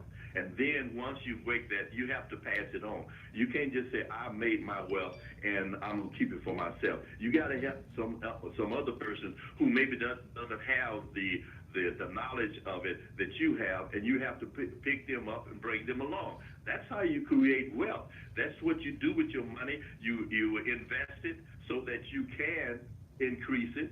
Money makes money. And we don't have that type of intellect. Thank you. And until we get that where we can help each other. See, we were put in a situation where white folks say, okay, I'll do something for you, but don't you do anything for them other people because I'm trying to help you. And we have that mentality. So when we get it, we don't want to help anybody to help bring us along. Look at all the white folks who, like you mentioned, who are making billionaires out of other black or white folks. But we don't want to do that because we want to be at the top of the pyramid and we can look down on all of the others. Thank you, Phineas. I appreciate you. Let me give you an example of comparative black success and white success. So, Rahm Emanuel, before he left, on his way out the door, handed out almost $6 billion in TIFs to developers that he has built a strong relationship with, white developers, right? $6 billion. Then turned around and got on TV and cried because he gave some poor Negro organizations $100,000, right? Told them to split $1 million between 5 of them. Then, after giving $1 billion away to these two companies, two, took $25 million and spread it around to all the Negroes, and we was cheering because we won. You see how, like, we buy into it. Let me go to the Brownsville curmudgeon and see how much he cursed us out today, Ty. What you think we gonna be today? I think his mind is focused on something today. Okay, go ahead. What's up here? Am I on air? Yes. Yes, you are. This is a pathetic conversation. You both know that. So let me get to it. I'm watching with the sound down low TV right now, watching Sidney Poitier, Walter Lee Younger, right, making that decision to make their move, right, and that was allegedly from 35th Street to 47th Street in Brownsville. That's the seminal play about us in Chicago. Now, what I want to say, and that was a black man, head of household fighting for his family. Now, as a young man, Mayor Jackson, I was in the room at the old Second Ward headquarters when William L. Dawson was standing up talking to the audience. And he turned and began talking to the wall because he was in full-blown dementia. That was when the Second Ward headquarters was at 3433 South Indiana. Today, that is a medical practices building with the plaque on the building where we saved it from demolition as part of the Black Metropolis National Heritage Area. And black people, carpetbagger black people in Chicago conspired with Rahm Emanuel to pick up the Second Ward, erase that black history, and move it to the north side where the Sterling Bay Project is today. Hold on, Harold. You're wrong on that, though, because they did that with Mayor Daley. Hold on. They did that with Daley, and they took it with Fioretti. Look, hold on right there. Hold on. Harold. Hold on. I got to go to traffic, news, and the weather. Sonia, hold this call. When we come back, we'll finish the call. It's the Talk of Chicago 1690. It's only one person that's got the mic right here, so he can wait till we come back. It's Talk of Chicago 1690. Live from the WVON newsroom. That's a good word. I mean, curmudgeon is not a true. It's not a true insult. It's just kind of fact. Singer R. Kelly is due back in court today for a Phineas? Yeah, I liked him. You like Yeah. it? Because I've heard the whole, we've been hit over the head with the Bible thing and saying that we would be rich, we would get ours when we're in heaven. Oh yeah. You heard that too? Mm-hmm. No. Right, they told us take these ass whoopings, and then when you get to heaven, you will. Here you go. Let me do it. When we all get to heaven, what a day of rejoicing that will be. That will be when we all see Jesus. We'll sing and shout the victory. But it all comes when we dead, right? So. Like, honestly, think about how many of our elders died poor and miserable waiting for their crown and their streets of gold. And part of the reason I feel like they sold that story is because they didn't want you to be looking for my riches is not on this earth. The Lord will give me mad. Meanwhile, the white folks, so it was funny because I went to a black church and a white church. And in the white church, there was nothing wrong with having money at all. And it was like, if you didn't have no money, they was kind of looking at you like, you ain't been living right. Really? In the black church, not like worship money, but it was like, I feel like we've been taught to fear money. Like money is the root of all evil. No, the money is the tool that you use to make better things happen. But I feel like my friend, Brother Sadiq, talks about the fact that black people were taught to fear money for a long time. And I think it's a lot of times, it's the same reason that people don't open their mail when they know they got a bill, right? It's like, you like, man, I ain't never gonna have this money. And I feel like as we have lost wealth, we have figured how to subsist instead of, so like, for instance, you know all the tricks on how to pay your light bill, not to pay your light bill over the wintertime. You know, all black people are so adept at surviving that success now is just ending the game without. Success for black people is being at zero, right? Like, if you ain't under the wall, you like, damn, you successful. Mm-hmm. As compared to understanding that success is like surplus. Like, so think about if you were to buy a house in Deerfield. A black person might buy a house in Deerfield, but they're gonna buy a house and they're gonna be at a number. Unless they like a super, right? You're making a sacrifice to do this. Most white folks are doing, not most, but a lot of successful white folks, it's part of their plan, right? The 3-car house garage, like when you drive out into some of these suburbs, think about what success is in Naperville compared to Bolingbrook.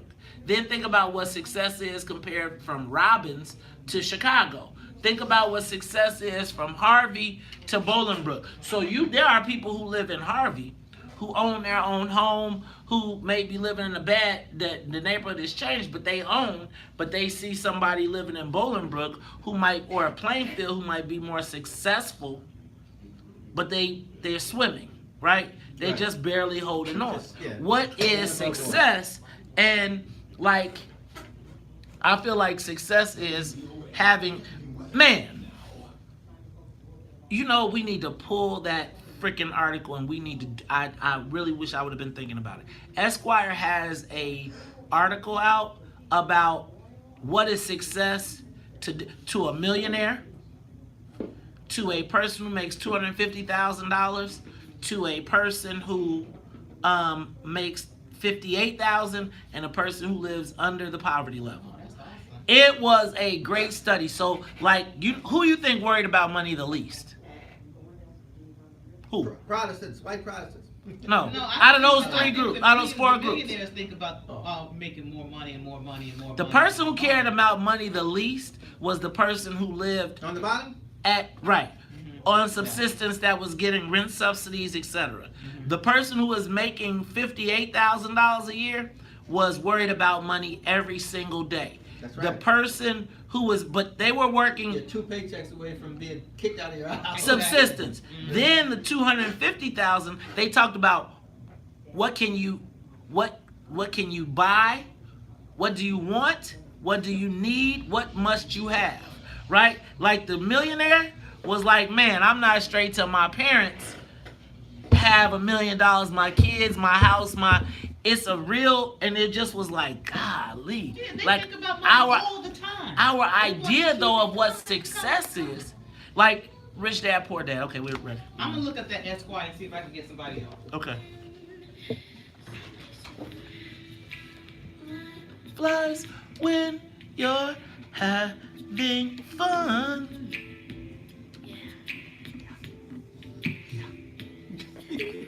Funny how time flies when you're having fun.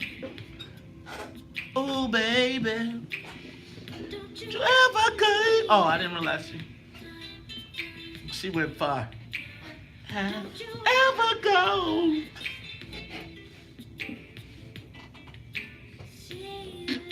So, you are tuned in to Talk Chicago 1690 AM. I'm your host, Maze Jackson. Got my man, Todd Stroger. Todd, we were getting curmudgeoned by the Bronzeville curmudgeon as we went to break. But Sonia, please bring him back so he can finish that conversation. Go ahead, Brother Lucas. Am I here? Yeah, you're here. Bottom line is, we bought into plantation politics at the end of Dawson's regime, and those people who came behind it, most of them who were carpetbaggers, migrants to Chicago, came in, had no history of our struggle here. They don't know nothing about Joe Jefferson or the Real Brothers in Chicago. Sawyer, Evans, your daddy Stroger, right? Preckwinkle, right? They made, by accepting the Negro share, they made Madigan, Daley, Burke, Emanuel, and Obama. And I'll end with that.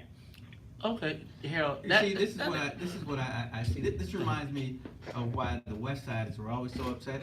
They were always so upset. This is what I always say. It's because they were in bondage for so long.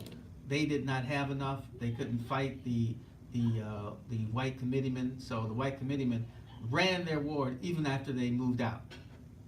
On the South Side, we knew we had something, and we had a different feel for it. We felt like, when people in my neighborhood, when they bought their houses, they were like, they planted a flag. This is our neighborhood. We're taking over. We are going to protect this no matter the cost. And my neighborhood pretty much looks the same as it did when I first got there. So Mr. Lucas's bitterness is that kind of old time, we didn't get what we needed bitterness because they weren't able to achieve what they wanted because hell, they're black and people were fighting against them all the time. Now, don't think that we on the South Side. Well, he was in Brownsville. Yeah. Harold Lucas was in Brownsville. Right. Okay. Oh yeah. He wasn't on. I'm sorry, the lower end. Okay. Because I'm sorry, there's a difference between the lower end and the upper end where we were, because they had been in that same box for so long. But the truth is, we know we're all in the same boat. I don't care if you're in the front or at the back. I don't know if everybody knows they're in the same boat though, and I think that's part of our challenge. And I think, I feel like, I know this is, I don't want to jump on our elected officials, but I really do feel like they live in a comfortable world that caters to them. And so it's like they put up blinders everywhere they go. Like, don't look over that way. Like when you go to, when you go to like Great America or to Disney World and they're building a new ride, they be like, but they put up all this stuff and it's a big old distraction. They be like, do not look this way. And they got everything making you look everywhere. But behind the wall is all these people that are upset, that are not. And I think that when you are in a place where white folks cater to you all day, where they have to show you respect, like if you're in city council, the white people that you interact with as a black person, they gotta bow down. When you are a white person, yes, but you also have to remember that you are still, depending on who you are, and more than likely, you're going to be in that 90% who are going to be rejected a lot. You're going to say something, and they're just going to ignore you because they have the ability, because the mayor is the king of all kings, right? So not according to Tony Preckwinkle. They are getting knocked down too, all the time. So they feel the pressure of not being able to do what they actually want to do. But see, the old school guys were different. They were able to bring things back to the ward. Mr. Lucas may not want to acknowledge it, but they had jobs in their ward. There were people who were going to work, and as time went on, they got better jobs as there was more pressure put on. I mean, I'm not saying people like Mr. Lucas weren't useful, because the pressure from the outside. The barking dogs, as my friend calls them. Yes. You need barking dogs so that people know that if you come in this yard, it's going to be somebody that bites. But the barking dogs are also heard by the people inside, and they don't want the dogs to jump the fence. So they ask the people inside, what can we do to stop the dogs? and that's how more black people got jobs. So all those immigrants you were talking about, well, they obviously had something on the ball because, to be honest with you, most of them went to HBCUs, and they were educated. And when they got here, and they knew what being crapped on was like, because they came from the South, and man, let me tell you, that's Well, a different attitude. let's do this too, because you know what? We gotta stop with the carpetbagger. Like, look, bro, if you got generations here, like if you had kids here, you ain't freaking carpetbagger. It's like, and let me just be clear, while y'all calling names and talking about people, like, what was you doing? What was you doing? And let me just be clear, because y'all know if we start telling history stories, let's also make sure that we all tell the story. You know what? I'm going to let that be. But you know what, Todd? It's going to be a Maze Jackson clapback day. We're going to call it clapback day. And then, you know, I can't participate because when I get really upset, I got to foul mouth. Okay, well, I'm going to tell you, on clapback day, then see, people think that I be forgetting things. I never forget. I might move on, but I never forget. So just as you clapping, just be prepared for the clap back, because I don't say very much, but I say a lot. But don't make me get focused. All right, let's go to Stephanie. Stephanie, you want to talk Chicago? Good morning, Maze and morning family. Good morning. Maze, thank you so much for taking my call. Maze, I want to comment on the brother that called in right before the last caller. I think part of the issue is, as he briefly hit on, is that many of our people, when they do become successful, they pull the ladder up. And it's so evident when you look at Chicago politics. I've seen it since I've lived here. And I also want to add Maze to the comment. One of the best ways of passing generational wealth is through life insurance products. Not enough of our people know about it, but that's a key. And that's my comment for this morning. Thank you. I think Stephanie's right on top. You know, I was in the life insurance business for about 6 months, but in that 6 months, I learned a lot, and it showed me some of the things that you could do if you started early, especially if you planned on having children, and that could help you help your children later on in life. All right, let me go to Linda. Linda, you want to talk Chicago 1690? Good morning, WVON Village. Hey, Linda. The reason why, let me ask you this question, Maze. I thought you said every second Tuesday of the month y'all meet. First Tuesday. It's first Tuesday. Last month we did second Tuesday last time. We did second Tuesday last time. It's first Tuesdays. Okay, so you switched it to first Tuesdays. It's always been, we just had one. We switched it to second Tuesdays last week. Because you had something to do. Yeah. Okay, gotcha. Now, they're scared and they're selfish.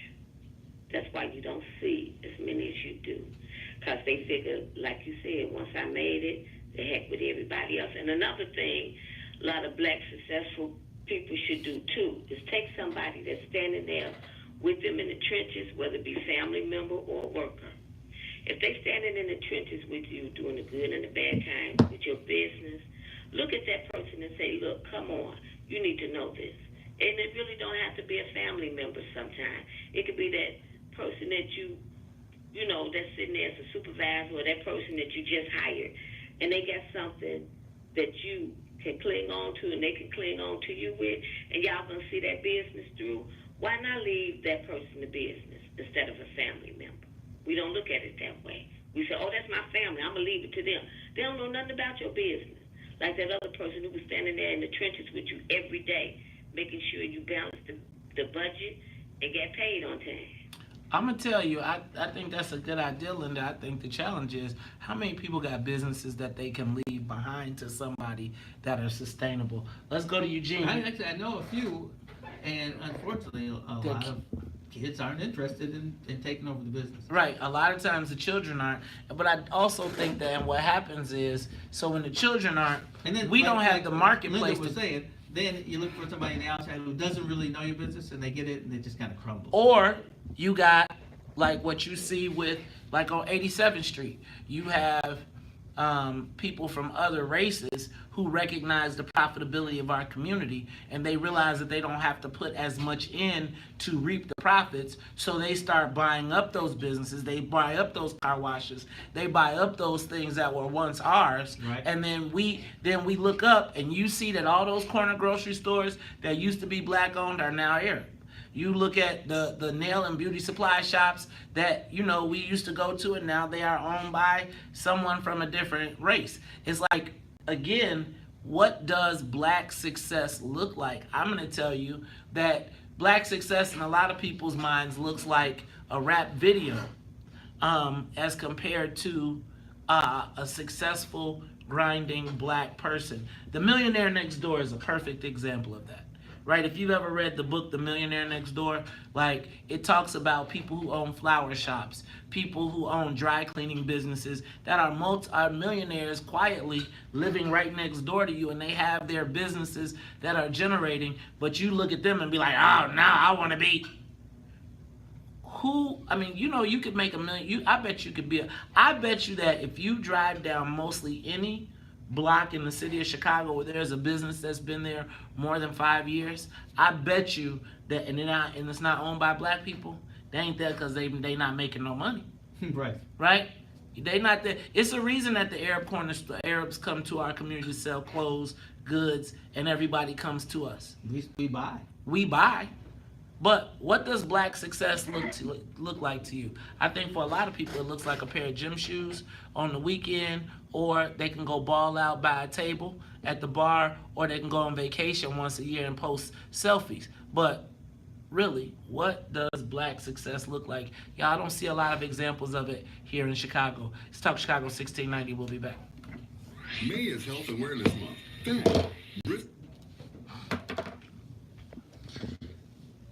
Todd, you have the camera. Yeah, I know a lot of guys who are successful. The ones, I should say a lot, but I do know a good number. When I say a good number of them are family. Like the husband and the wife work together. $100 million contract. Let me ask you a question. If there was a $100 million contract that could be awarded, who do you think would be the biggest opposition of black people getting it? Well, beyond the company that didn't get it, the other company that was bidding against it. I would tell you that black people would tell you that there's nobody who can handle $100 million. Yes, that's the only one. They would say, oh, no. Nah. And instead of figuring out how to put the team together to make sure that $100 million got spent, they would give it to a white person and let the white person give us 2 points back on it. And there'd be somebody black that'd take it. You know, that reminds me of is when I was in Springfield, the social providers would complain that the large contract would go to Catholic charities and Lutheran Family Services. Yes, and then they would subcontract it back to them. Right. And their complaint was, why aren't we the group? And it was always came down to capacity. Capacity, or we don't believe the niggas can handle that much money successfully. So they would put. Well, you have to. What they wanted is they wanted you to show that you had to. Because this is what I look at. This is more of a professionalism issue. You had the professionals to be able to handle this situation, and I don't think. And this is just my opinion, I don't think that a lot of these organizations who get this kind of like state money put enough into the professional aspect, lawyers, accountants type thing. I think that one of the things that one of my mentors says is that, and if you pay attention to how many of our social service millionaires have gone to jail, like years later, because they didn't manage the money, they got $1 million grant, and then they went and bought a car or furs or all that and thought it was their thing. What's up?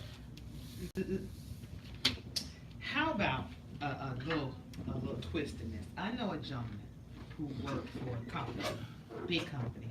He was making moolah. But guess what? In order to continue to make his money, he couldn't show what he used, or if he bought a big house, if he bought a nice car and all that kind of stuff, he couldn't display those things. So if he bought a that's right. Mercedes, he would not drive it to work. And it used to drive me bananas. Like, why aren't you driving your car to work? Well, I mean, I know a lot of people like that. Well, first of all, because then your boss thinks he's got you trapped. But the other part is, it creates, people start making judgments on your money. And then it creates, they start making judgments, and then they start handicapping you. Like, black people say, like right now, like I would tell you that my car has been a handicap. Now, they don't know what I did to get my car, what my deal was, whatever it was. It's like, that nigga drive a Porsche, so you doing too good. So let me tell you, if you look too nice in front of black people, they'll be like, oh no, especially like black elected officials. Let me tell you, white boys will come pick them up on a jet, do everything. Let you be black and look like you hold your head up and walk around. The Negroes will be like, who this nigga think he is? But he did this. He was basically the only black there. Right. Not only, but it was the white people Cause who they didn't want to see. Right. Well, you don't want them. Cause them white folks will hate on you. Cause they don't want to see. You saw Rosewood, right? Right. Okay. That shit's real. Yeah, that shit's real. They like, this nigga got a Benz and I don't. Loving you, don't you look no more. Love without a limit. You know, I'm loving you every day. Loving you, don't you look no more. Love without a limit, you look no more. Loving you every day. Every day, don't you look no more. Without a limit, you know. You are tuned into the Talk Chicago 1690 AM. I'm your host, Mace Jackson. Got my man, Todd Stroger. Todd, I'm about to throw another wrinkle into this conversation. Hey, Todd, who's on deck? You know, like, it seems to me like whenever we talk about black money... What venue? I'm about to hit it right now. Oh. Actually, who's on deck in every venue? So I believe that the pillars of the black community are business. They are business, politics, grassroots, education, and spiritual. Todd, I just looked at this last campaign, this last political election, and you could not find who was up next. It seemed like the people who ran to the front were all the old guard, all old black people telling us we need to be with Tony Preckwinkle. And then I turn on TV and see that all them same people that told us, the next generation, the people who said, why would we bet backwards? This is no shade to Tony Preckwinkle. But there was a huge debate going on amongst the next generation of black business and political and the next generation of leaders. I haven't used that in a long time. And the debate was, as we were watching this race unfold, would Tony Preckwinkle win the race? And as we could all see in the tea leaves, the polls, everybody knew she wasn't going to win the race. But the people that were driving the black boat were hell-bent on supporting Tony Preckwinkle, right? Now, all the young people are like, look, man, can you not see the writing on the walls? But the old guys are still driving the boat. So, you know, the reason for this is because the young people don't understand history. And when politics is broken down, it's broken down regionally. So we can say, woohoo, we got a black lady. And she is black, but she's a black lady who comes from the north side of the city. I've been here all my life. I have never seen the north side ever want to jump up and do anything for the south side. So sometimes we got to look for our region and hope that that regional person is going to be true. And so here we have a situation where if you were to ask my generation, we ain't getting nothing from nobody. Like, we haven't won from whatever the regional history was. That didn't trickle down to us. That's because we never won anything. The only thing we won... No, well, I mean, but the people that are in charge of who are the soothsayers of the black community are all saying, go this way. Go this way. Go be with your people. Be loyal. Stick with the loser. No, I think the problem is not that. The problem is there is no organization. There's nobody really saying anything. if you say something the day the election comes, then you're not saying anything. So I'm saying right now, Todd, there are groups of people that have been put in play and that are the brokers of our community. Period. They are the people that whatever administration comes to, they go to that group. I agree. And they say, well, what do we need to do for the black people? And they say, we are the healers of the black people. They get all the boards, they get all the commissions, they get all the slots. And then at the end of the day, right now, they took the lead. This is about organization. Everything you're talking about is about organization. And so What I said was, Tony Prewickle and I had a conversation about the Democratic Party. And I said, I used to go to the meetings when Tom Lyons was the chairman, and he'd have like a meeting every 4 or 5 months. And the idea was to do nothing. And that is what's going on with us as black people. Every time we are reactionary, you say it all the time. We wait until the election's here and we say, that's the person. No, we're not going to win anything. I refuse to even go through those. I don't even go to those meetings where, 2 months before the election we get together. I don't want to get in that kind of crap. If you want to win, let's start right now and we'll start running. And I'm with you, Todd, but I guess my question is, when do we stop taking the old direction and start going in a new direction? Because I'm going to tell you, right now, it made me go crazy as I looked on Facebook and social media and I see all of the people who told me, don't go over there. Stay away from her. Stay away from that Lightfoot. Just be with the team. I'm like, man, she gonna win. And you're talking about regional, and I'm talking about just eyesight, right? Math. So it's like, so tell us to kill ourselves. Dear next generation, stay away from the future. Stick with the past. And as we all go down, you come down with us. We're going to write a check. The future is the past. You think these people who are going to be in control are any different from the people who were in control before? They're the same people. That's the problem. That's my point. No, we're saying the same thing. Oh. Well, you're very smart, Nathan. Ty yelling at me to say the same thing I'm saying. I'm talking on both sides of the aisle. That's the problem. I agree. And I'm saying, who's on deck? Who's next? I'm telling you that our leadership to this point has led us to the point that we are. How do we feel right now? Black folks. We need to look towards Maryland. And I got to get Tom and John. We need to look towards Maryland. That electing the black speaker should mean something there. Our speaker is getting older. He's not going to be there much longer. We should have a black speaker the next time around. And you better be careful. What am I careful about? What are you going to do to me? That's what I'm talking about. Except my mother thinks, hey, they may kill you. But I don't think that's going to happen. Well, you tried to set me up the other day like, man, you better be careful. Look, y'all, I'm telling you, this WVON morning show, it is the Real Talk of Chicago. We'll be back after traffic news and the weather. Ty tried to snap on me for what I'm saying. Here's what I'm saying. So, that's not snapping, that was passion. I got you. That's good. I appreciate that. The black leadership that exists right now has led us to the brink of extinction in this city. Really. Like, you think about it, Todd, it's the same crew of people that everybody has gone to since Daley put them in those spots. They have the boards, they have the commissions, but they have not led us to the promised land. Everybody has gotten richer. They may have gotten richer, but our community has taken a deep dive to the left. And I'm saying right now, Mr. President, can I open the door, sir? You're like, don't nobody want no problems. Thank you, Mr. President. But think about it. So I'm really offended because all the people that told us to gamble our future with them. Now, my thing was I don't want to be on the opposite. I'm not going to.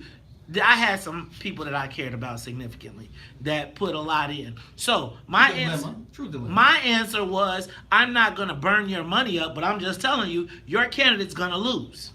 Your candidate's going to lose. And as your candidate loses, and we all had a chance to get on that boat, you got to be able to make us whole from not getting on that boat. Now come on, Maze. You know politics. Go.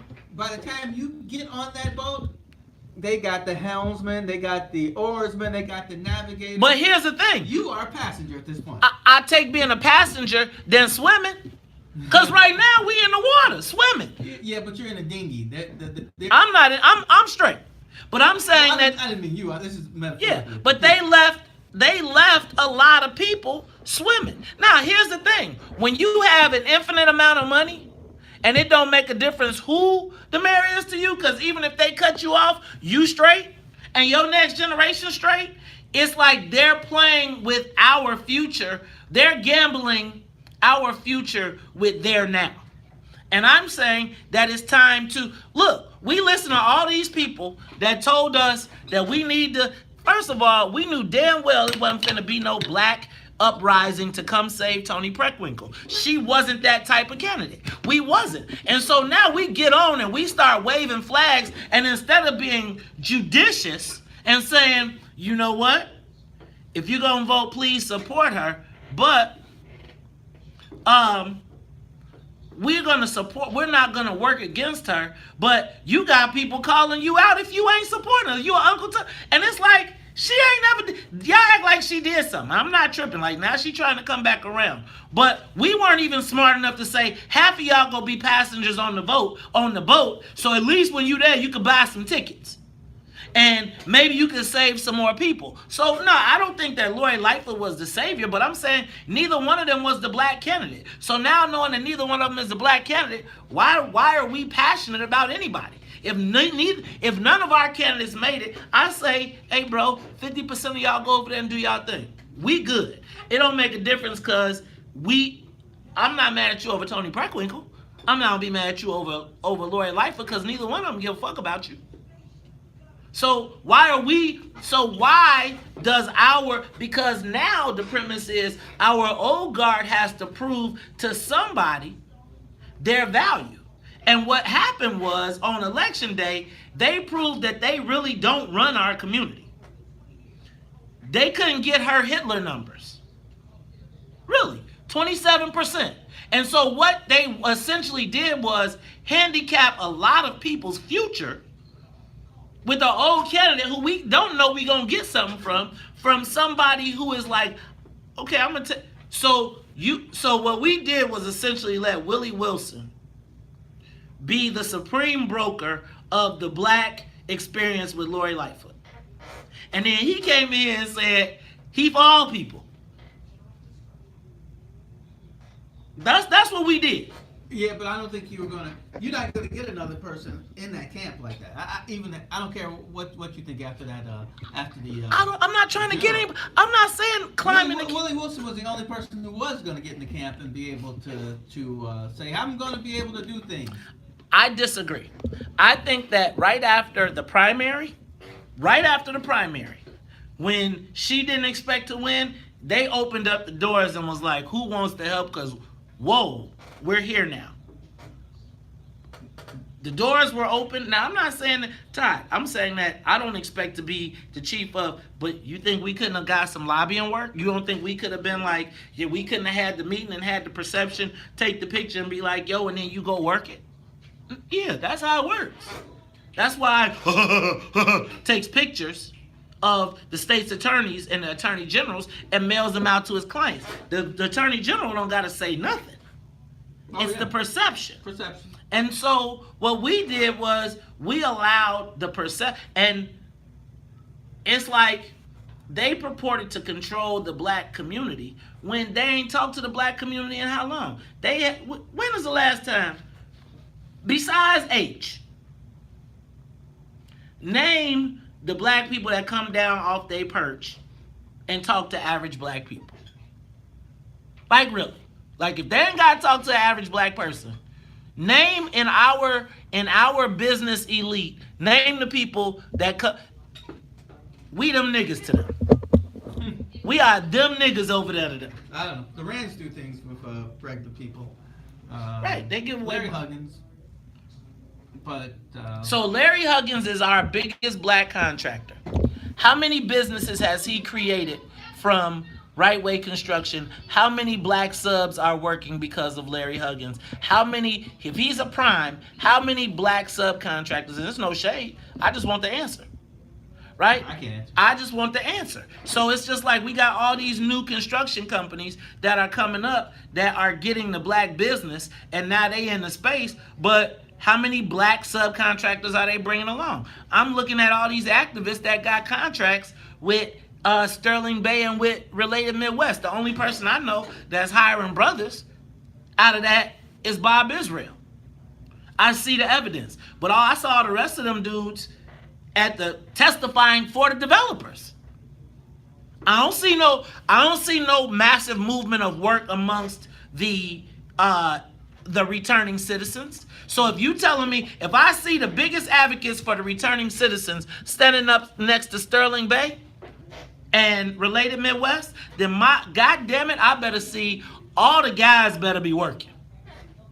I am with you. If not, then what did you do? It's like we have been taught to pimp.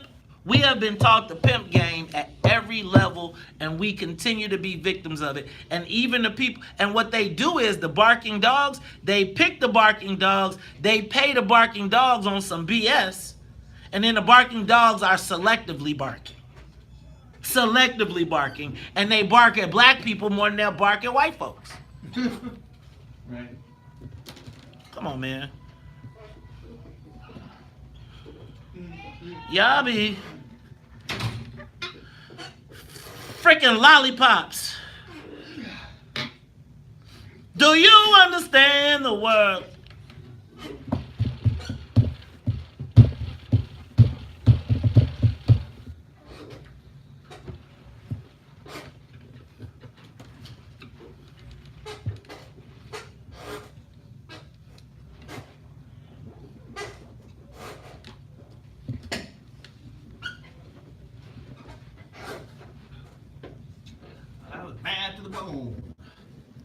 Bad to the bone. Bad to the bone. Bad to the bone. Bad. Bad. Bad. Bad. Bad to the bone. Bad to the bone. I'll bet you break a thousand more, baby. Before I am through.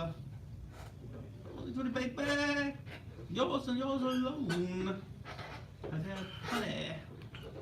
That I'm Bad to the bone. Bad to the bone. Bad. Bad. Bad. Bad to the bone.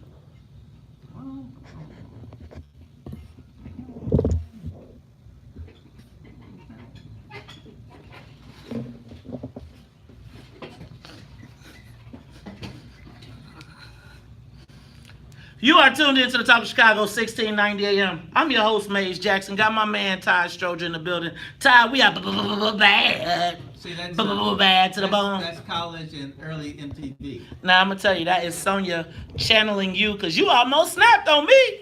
Ty was about to... Y'all, I'm going to tell y'all what. If y'all was not watching on Facebook Live, Ty almost got up out his chair and came over. I was thinking like, dog, is he going to get up out his chair? Is he really going to come over and try? Look, y'all.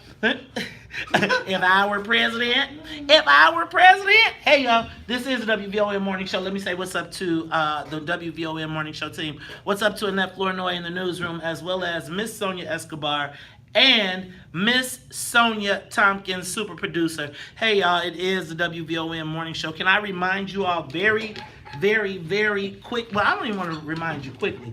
I want to remind you to get your tickets for this Thursday night for the final film in our series, the yet-to-be-released documentary, Emmanuel. It's the story of the massacre at Emmanuel AME Church in Charleston, South Carolina in 2015. Now, this film is produced by Steph Curry. That's right, Steph of the Splash Brothers and Academy Award-winning actress Viola Davis. Todd, this is our first outing, man. This is our first co-hosting event together. You gonna wear a suit? What you gonna wear? You gonna get dressed up? What you gonna do? We gotta coordinate, man. I'm putting on my uniform, yes. Coordinate. All right, so you all want to come for the show and then stay for the post-show discussion. Admission is $8, or it's free if you have your movie pass. Visit WVON.com or WVON's Facebook page for advance tickets. The Heritage Film Series is powered by Comet and the AIDS Healthcare Foundation. Also want to remind you all tonight, 2907 South Wabash, 2907 South Wabash, Unit 201, 7 o'clock p.m. It is the What's in It for the Black People monthly meeting. Look, y'all, you heard Toni Preckwinkle say right here on this show that she was not sure that we had the political ability to protect Kim Foxx, right? Yes. She said that right out of her mouth. She said, and there's in the Supreme Court race, we got a bunch of issues. Look, we have to organize for ourselves. I'm not talking about organizing around the Democratic Party. I'm talking about organizing around issues that impact the black community. 50 wards, 30 townships, 50 people per ward or township, 4 hours a month. We can beat anybody. Please come out tonight. Know your ward and your precinct, or your township and your precinct. If you don't, it's okay, because we can still get you working. Todd, you know, I say this jokingly all the time, and people get mad at me. But Father Pfleger, king of the black people. Father Pfleger, king of the black people, and he reaffirmed it again yesterday. How, you ask me, Todd? How? Well, this Thursday at 7 o'clock p.m. at St. Sabina, but more importantly, on Facebook Live, Minister Louis Farrakhan will address the banning or being banned by Facebook. Now, how do I do this? So, first of all, let me start by saying that I sarcastically say Father Pfleger is... I sarcastically, with a hint of... not a hint of truth, with a big chunk of truth, say that Father Pfleger is the king of black people. And right now, until somebody proves me differently, Father Pfleger is the king of black people. He done showed all the activists up. He don't jump across no tables. But boy, he'll have black people on the expressway. He will have you winning. He will help the activists. He will be there. I've marched with him. And I'm not going to front. I'm not going to knock his hustle. And I'm not even going to call it a hustle.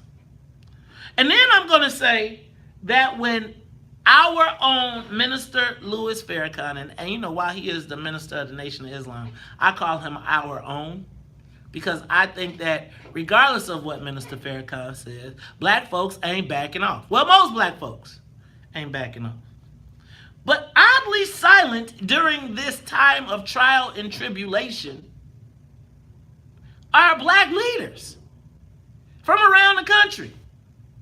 Now, you know, I hearken back to the Million Man March, where Minister Louis Farrakhan gathered 1 million black men on the Mall of Washington, D.C. No violence, no nothing. And can I tell you, I feel like everybody who was somebody, black and powerful, was there standing up. I got there, man, it's too many cameras, too many people. And now here our brother is, in the midst of a free speech controversy, where they have likened Minister Farrakhan, who has done probably more to get black men, a group of black men together and being positive forces in the community, they are treating him the same as a terrorist, as a killer, as a preacher of hate, ignoring all of the heinous things that America has done to black folks. And even why he might have a few issues. Now, nobody talks very often about people making money trading our bodies for slaves. No one talks a lot about those universities, those groups of people that made black people a commodity. They don't talk about those major hedge funds and corporations that were built years ago by what? trading the bodies and souls of slaves. That's convenient to ignore. But what I can't ignore is the fact that Father Pfleger is really the only person of stature that I've seen come to Minister Louis Farrakhan's defense. And in Chicago, the mecca of black activism, I mean, we got an activist for every damn thing. Right? I mean, I'm saying, if it's a news camera, you can find you 1,000 activists. But, right? Everybody want to run to the front and be on the Kim Fox press conference. Heard her. But where are the vociferous advocates when it comes to Minister Farrakhan? Where are they? Am I missing something, Todd? I don't know. I mean, I see a lot of stuff on Facebook, but no, what in real life? Those are regular people making their comments. Where the reverends knew? Where the preachers knew? Where the people where the celebrities knew? Where are all the people that when their lives were under threat or under duress, and the FOI came through to support them? Where they at? Where are all the people that when it was times of trouble, and you knew that them people was getting ready to act up? You mean to tell me that the only person that I've seen stand up is Father Pfleger? I'm going to tell y'all what. Kiss my grits. Father Pfleger is the king of black people in Chicago till y'all prove me otherwise. I dare you to say something. Give me a call, 312-374-8130. What's the matter, cat? Got your tongue? All right, we'll be back after traffic and the weather. Where's everybody, Todd? I think black success was the most interesting thing of the day, to be honest. I think the black success question was the most interesting thing of the day. I think everybody pretty much knows what's going on with Farrakhan. That's Jewish money. And, they are big financiers. No one wants to get on their bad side. I mean, I saw it in Hollywood. Marlon Brando, he apologized. Somebody else apologized too. I can't remember. Maybe it was Mel Gibson. But there's a true feeling that You call Farrakhan. I want Farrakhan on the show, yo. Farrakhan, minister, is Yes. Tell me I want him on the show. it's like the third rail. A lot of people, I don't think they want to touch it. So they are being silent on this issue. So Mays is right. I mean, the Fruit of Islam has been to a lot of places and helped quail a lot of problems. I've seen him out in the streets forever. Even though, man, I haven't seen anybody on 79th Street lately. 79th and Stony. But the positivity that comes out of the nation is great. And they do have the message of working together. But I don't know. I don't know how much noise you're going to get out of people about Facebook.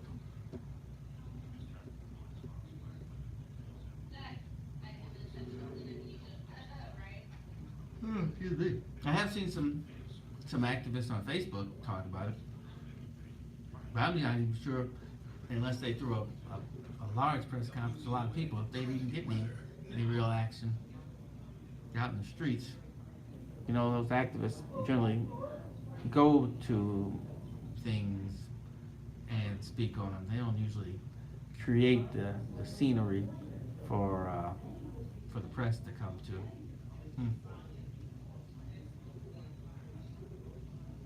I still like the question of where's our wealth and where's it going to come from in the future. So I tell them, man, I think, if we keep on the path we are, we're not getting anything. But I truly believe, I only had so much to say about Farrakhan. I truly believe that we got a chance in the state of getting a black speaker. I think that would be a great boon for I think Art Turner is the man. Art Turner could be it. But he's not the only one who's interested. Yeah, he ain't the only one who's interested, but he's the only one who could probably get the votes. I think Will Davis would love to be the speaker, but I think Will Davis is he's curmudgeon-y. He's curmudgeon-y.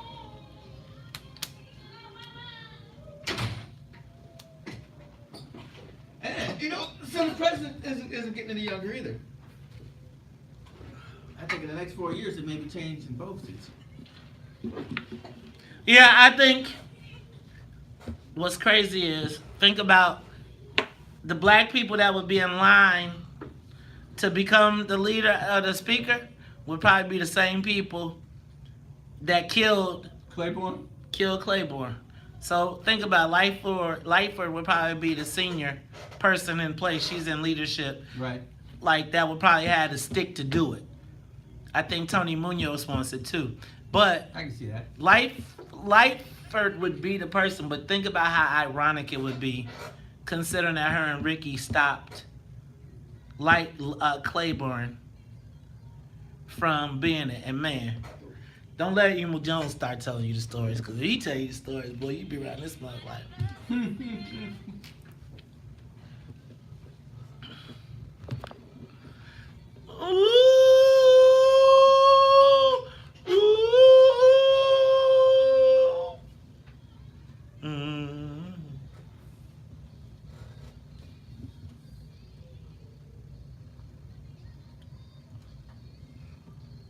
This kills me.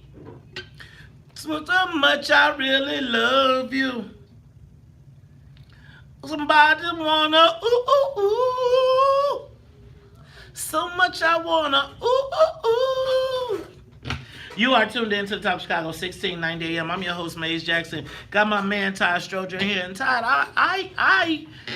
Father Pfleger stood up for Minister Louis Farrakhan and is actually going to have Minister Louis Farrakhan at St. Sabina to address the issue. Now, I got optical issues with that, but your friends are your friends are your friends. And it's, What do they say? It's not, what Ed Burke say? It's not it's not what your enemies say, but it's the silence of your friends. Yeah. And it seems to me like, see, I feel like Minister Farrakhan is sexy when you're around the black people. But I feel like a lot of people use the minister when they want some black street cred. Right? Because it's like you get with the minister, you take the picture, it's like you kind of like, you get the blessing. Mm-hmm. But then they don't want to show the picture. It's not up in their office. Because they worried about who might come to the office and see. I get people that tell me, Maze, you can't be cool with the minister because they're going to, they'll cut you off the radio. You'll get an FCC notice. And my thing is, I'm ready for black people to stop being scared of other people. Like, why?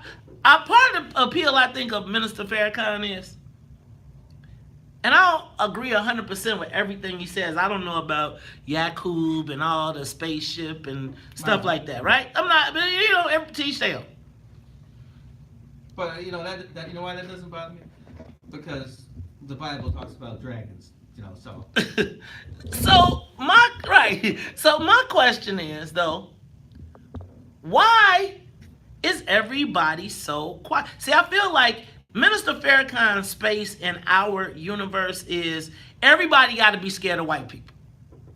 It's a group of white people we got to be scared of. It's certain people we can't say nothing about because we all know we will get a whooping. You will be. Minister Farrakhan ain't scared to talk about nobody. Right. If you did it, he calling it. Just like you see it. He ain't sugarcoating it. He calling it from the, and it's like having the barbershop conversation. Put in a very, it's like having conversations that I hear in black barbershops all the time. Mm-hmm. Put into the most prosaic words you could think of, and then put on a microphone. But I think that what bothers me is that we're still going back to Facebook. So he's having a Facebook Live broadcast to speak against Facebook, who said he couldn't be there. Why are we going to drive more traffic to Facebook? Because can I tell you what? Facebook is going to be able to monetize to Thursday like a mug.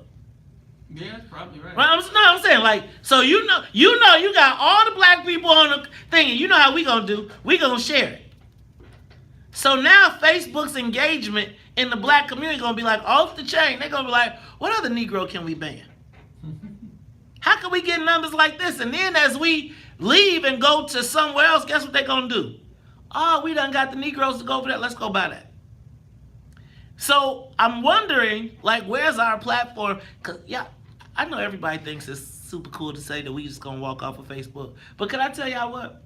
Facebook has woven itself into your lives, into a lot of people's lives, to the point where it's their communication vehicle. I feel like I don't have to have a phone if I got Facebook. Like when my phone was gone, I was like, just hit me on Facebook, inbox me.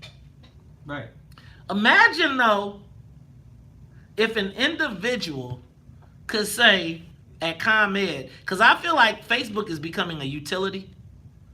Like it's becoming so expansive that it needs to be regulated. But imagine if somebody told you that AT&T said you can't use the phone no more. We have decided that you speak too much hate on your telephone calls, so you are no longer able to use the phone. Todd, I'm worried. I'm worried that as our most vociferous, like the people who have the least, where's Reverend Al? Right? Didn't he have all them people come through? And then when they say he like the king of the black people around the country now? I think I heard you say it. Well, I think that they were saying like definitely. No, I've heard people say that he that Obama gave him some credibility that he didn't have before, and he's making the most of it. Literally, yeah, literally making the most of it. In the meantime,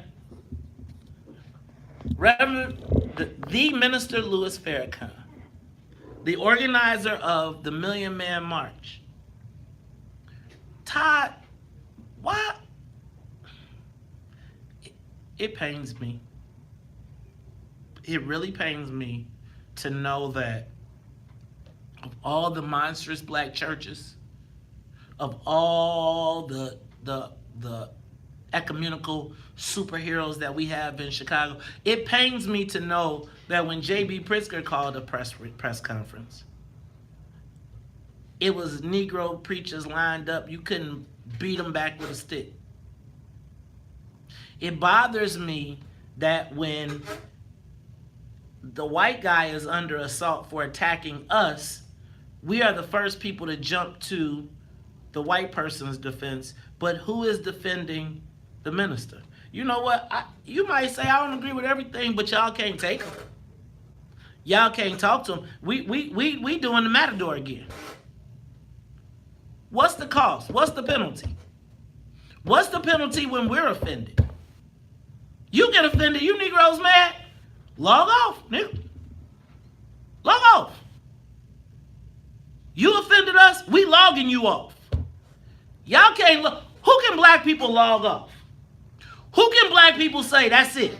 We've had enough of you? Nobody.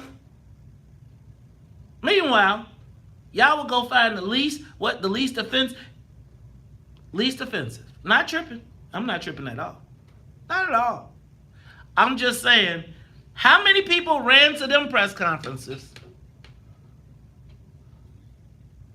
Ran to them. I mean, Todd, you over there smiling, man. You got the sniggles? What's up, man? I mean, I'm just saying, where's you saw how many people lined up? The only person I'm seeing with Minister Farrakhan is Father Pfleger. That's why I can't even trip on them being with Kim Fox. But where's everybody else? I think that's right on time. Look, y'all, it's Talk Chicago, 1690 AM. D'Artagnan, I want to get your call, man, but I got to go to traffic and weather. When we come back, we'll try and get that. Plus, we'll talk to Too Heavy for Your Pocket. It's a new play, and we'll talk about it when we come back. Live from the WVON newsroom, here's our news now. People are afraid of, I'm telling you, people are afraid of Jewish money. Financiers. Can I tell y'all what they did? Let me show y'all how that worked. So did anybody watch Chicago Tonight last night? I taped it. I didn't get a chance. Okay, so I want to remind, like on, Bring your guest in now. so on Chicago tonight, they decided when they wanted to talk about the deep tunnel and when they wanted to talk about the water reclamation Deborah Shore efforts, was on. My wife told me. they used Deborah Shore and not Carrie Steele. That's white privilege right there. I keep trying to tell you that. Think about that. So they put, so the biggest floods, the biggest project, they put Deborah Shore on to talk about the issue, and not the president of MWRD. Yeah, right. You can have a seat. Whoa. That's why I lost respect for them a long time. Hi. I'm sorry, my That's all right. You are. Sonia? Yes. I'm Jake Kelly. Oh, hey, I'm not Jake. on the show. Oh, I'm not- Jake, thank you. I'm the villain. Okay, Jake, yeah, because I didn't have their No, I'm not information. saying, I'm just here to take a couple photos. Okay. And I do apologize for that. I Yeah. decided we're gonna have a couple actors and I failed on that last one. You can sit right there, Ron, yes. All right, so Ron is the director. You want to do something like they going? You got to. I'm gonna get all that. I'm just telling you right now. Ron is the director right here, and these are the two actors. Sonia's print out their bio. Ron, I used to be a thespian. Yes, you were. You're right. You do have to act. You have to always act. Oh my God, yes. When you have ours, we all know it. Thank you for saying that. Nobody else would.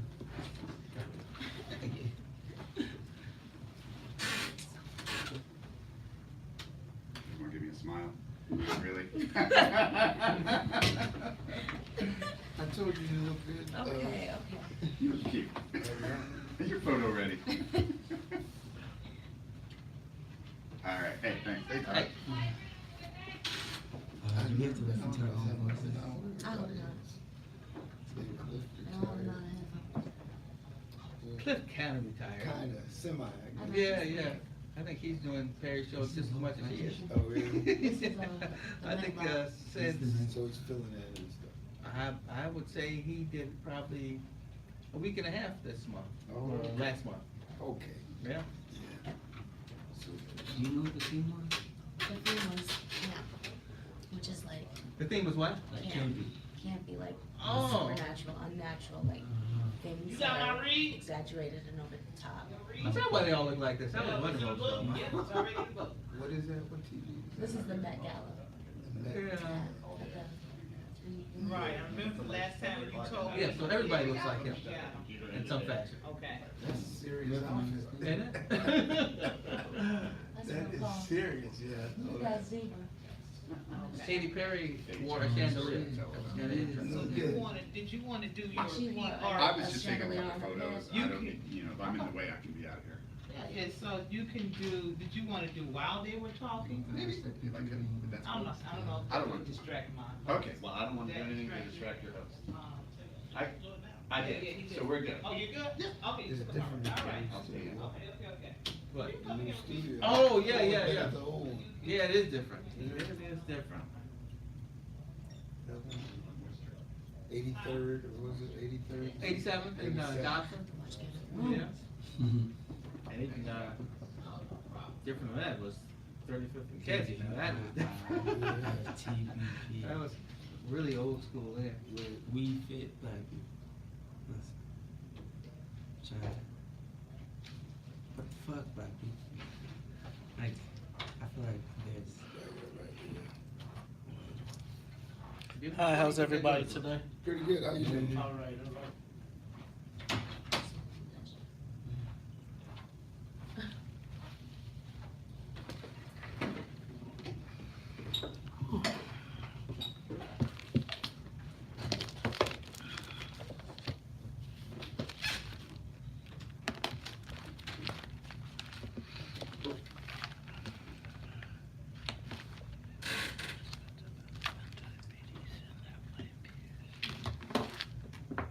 That's what WVON and Joe Walsh from AM 560 The Answer will do each week on their podcast on Uncomfortable Conversations.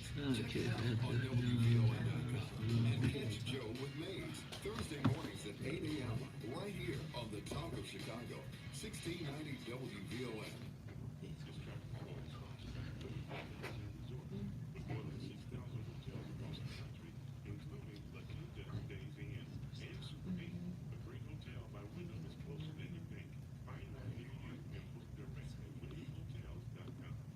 WVON, traffic and weather, now.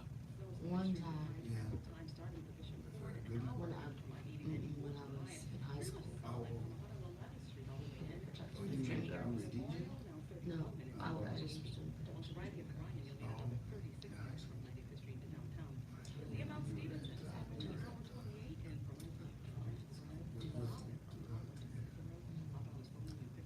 Mike Malone.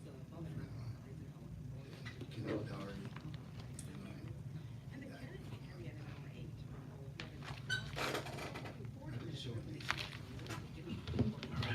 Studio.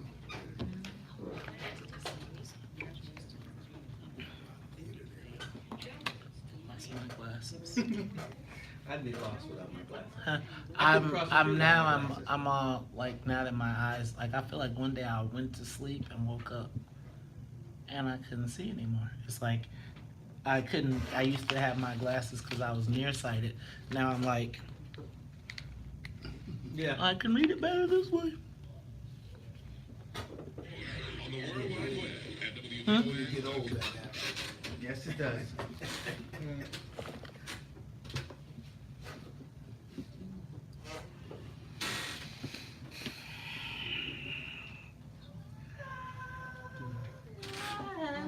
You can sing if you like. So, you see the button to turn it up? Where the little blue light is? Yes. Oh, okay.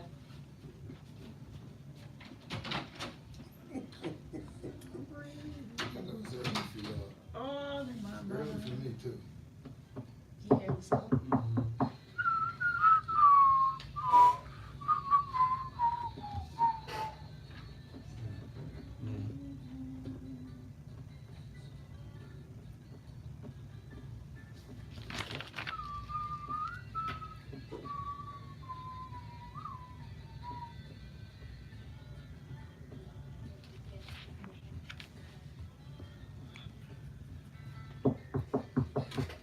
Summer breeze makes me feel fine. Straight into my mind.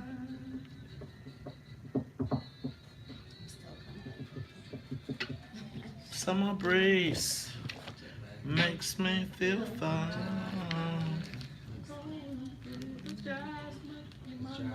You are tuned in to the Talk Chicago 1690 AM. I'm your host, Maze Jackson. Hey, you love that Seals and Cross song, don't you? It's the Seals and Croft version. Now I like the Isley Brothers version. See, Todd, Yeah. that's your problem, man. You be all around here messing around. When it's a black version, I'm waiting for the Jay-Z remix though. As soon as I get the Jay-Z remix, I'm telling you it's gonna be off the chain. Okay, he a musical genius, so maybe. About time you got this right. That's right, Jay-Z is a musical genius. But this is a WVON morning show. I'm your host, Maze Jackson. That voice you heard in the background is my man, Todd Strojan. Now check this out. You all know that May is Health Awareness Month.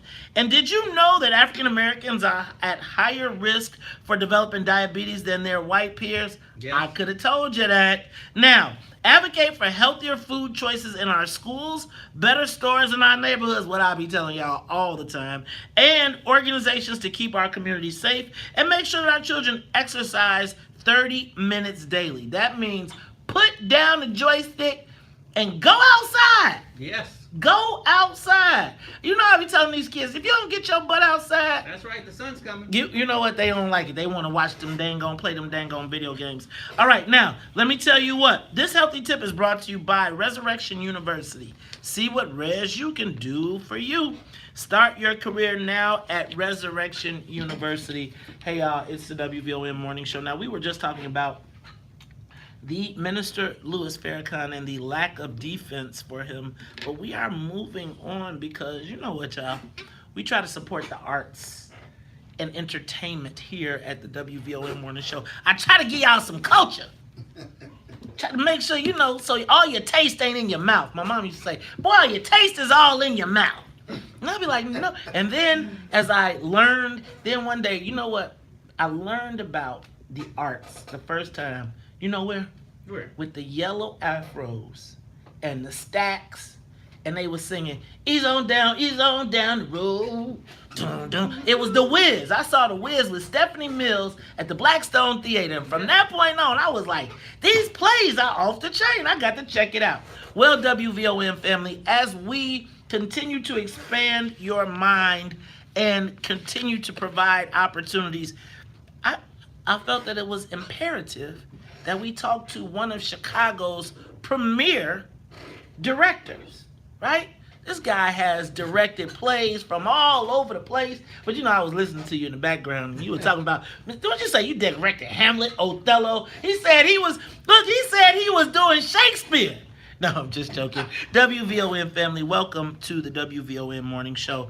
Mr. Ron O.J. Parson, and with him, he has brought Ayana Bria Bakari and Cage Sebastian Pierre. Boy, you know I had to practice them names. Good Lord. Good Lord. I mean, how many syllables was in that, boy?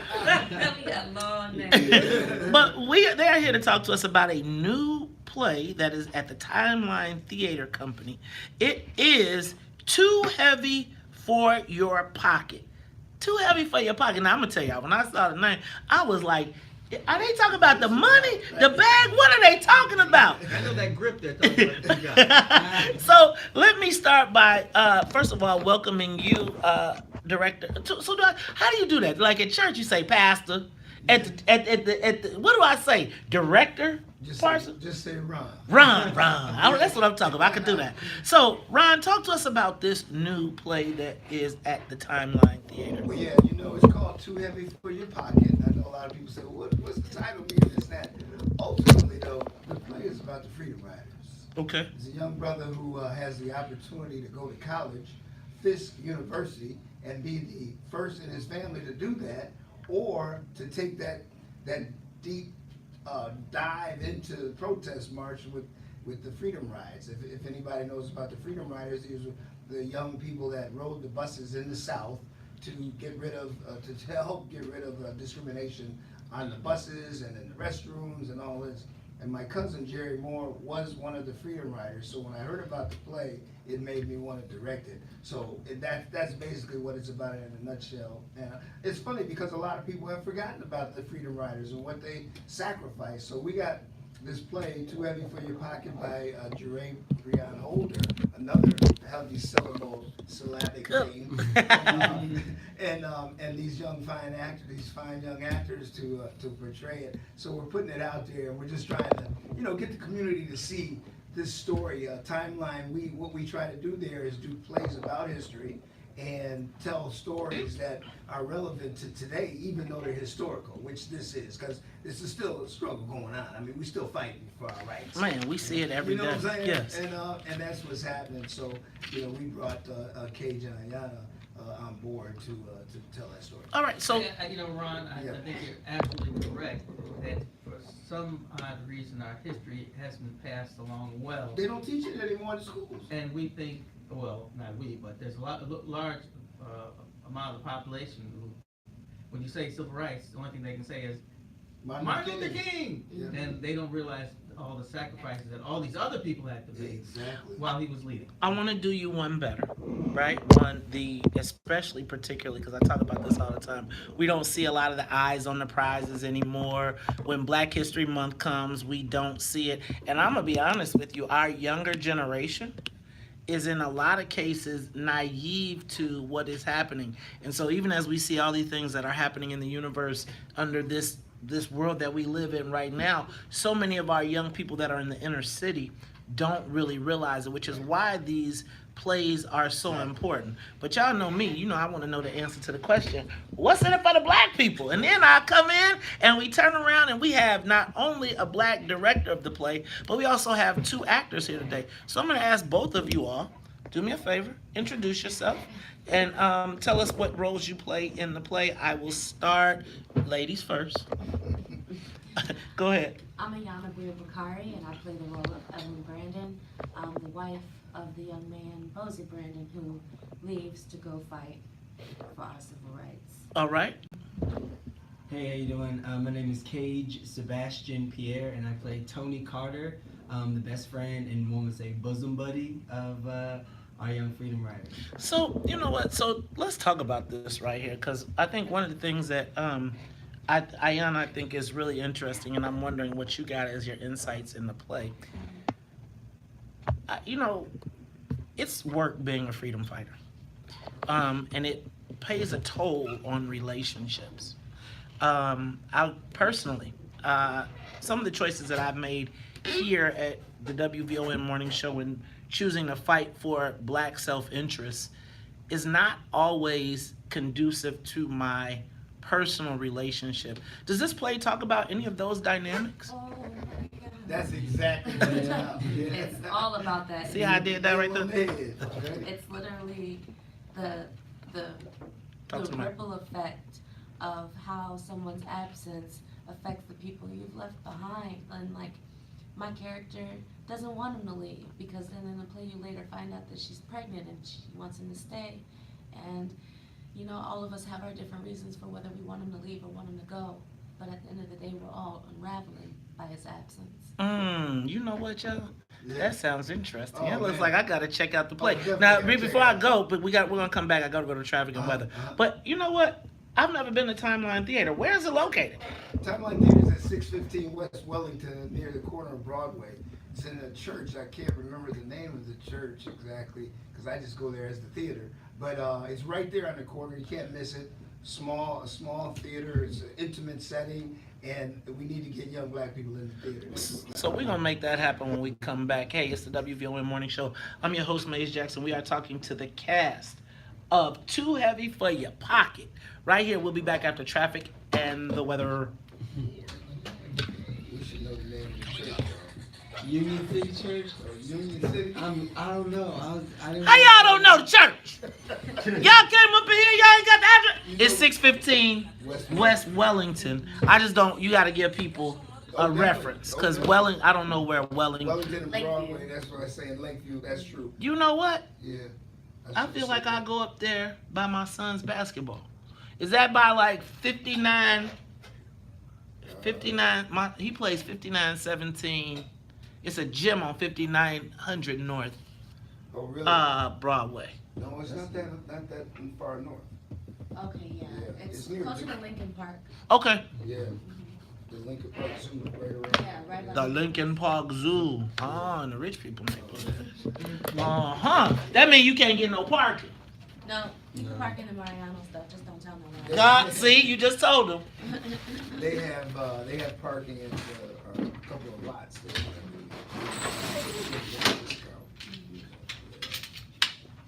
Wellington Ave, United Church of Christ. The Wellington Avenue United Church. Ooh, they got problems going on right now. They do? Yeah. They're having a big controversy right now about whether to allow gay marriage. No kidding. To allow gay marriage and whether to allow. They're not having a controversy. They said they're not going to allow it. Right. Right. They said they're not going to allow it. Well, and they're not going to allow preachers. That's a very large church actually across the nation. United Methodist. So what other things have you all acted in? Are you guys like Can you scoot in a little bit? You on no, that way. You're on Facebook Live and YouTube Live right now. Some of the top actors. Aw. They've done a lot. What else have you been in? Well, didn't just, but my last show was at the Goodman, How to Catch Creation, directed by Nigel Smith. Okay. I've done most of my work at Chicago Shakespeare Theater. I was just doing their short shakes, Macbeth. These are Ricky classically Lyons. trained actors. Oh, don't, Lord, here we go with that classically trained stuff. Y'all remember that classically trained stuff. They used to throw it at you. I am a classically trained journalist, and this is how but let me ask a question. Yeah. So, what did your parents say? About what? About your desire to be an actor, because Oh. I think about like parents, and you have children that are creative, and they say, "I want to be an actor," and your mama say, "Don't you want to eat? Yeah, well, you better get a job." Well, my parents have been very supportive. My dad reads every play I audition and He's for, in it. and He's in every it play doing I it. do. Yeah, He's in it. he's doing it just as much as I am. Yeah, both of their parents are very supportive. Man. So, what's your aspirations? I would like. Are you looking? Go ahead, Kate, you talk. I mean, as far as acting goes, Yes. you know, I eventually want to be on a larger stage and on a larger screen. Movies? Yeah. Okay. At some point. But I also have dreams of owning my own artistic commune, so that people across mediums can come and have resources, and specifically in neighborhoods across the nation who need it. But that's, you know, That's aspirational. Yeah. So, how does a person that has chosen this life live? You said your dad. So, like if I had a child, so my goal in life is to make sure my kids can do whatever they want to do. If my kid comes home and says, "Dad, I want to be an artist," I'll be like, "I don't know how the hell you gonna eat on it, but fortunately, I've done well enough in life that we're gonna get you to the best acting schools or to the best whatever." But in the meantime and in between time, how do you survive? Like, are you? First of all, how old are you all? I'm 23. Okay. Yeah, 24. Oh, so y'all still? But you live at home still? No, I have my own apartment Okay. in the city. Do you make a living from it? From acting, yes. Good. Okay.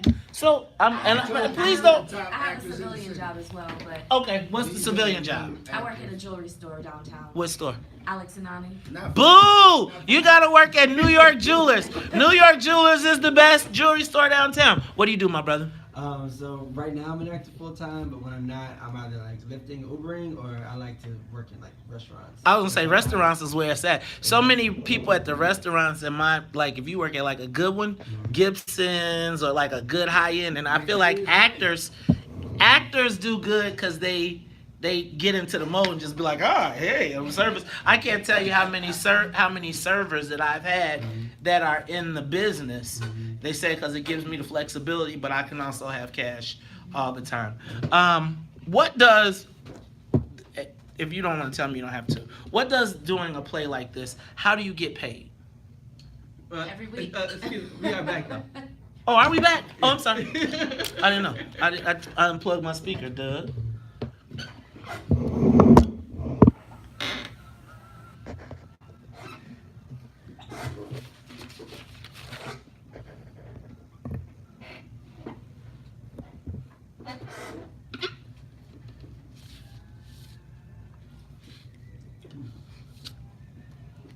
A lot of church. I need the dates.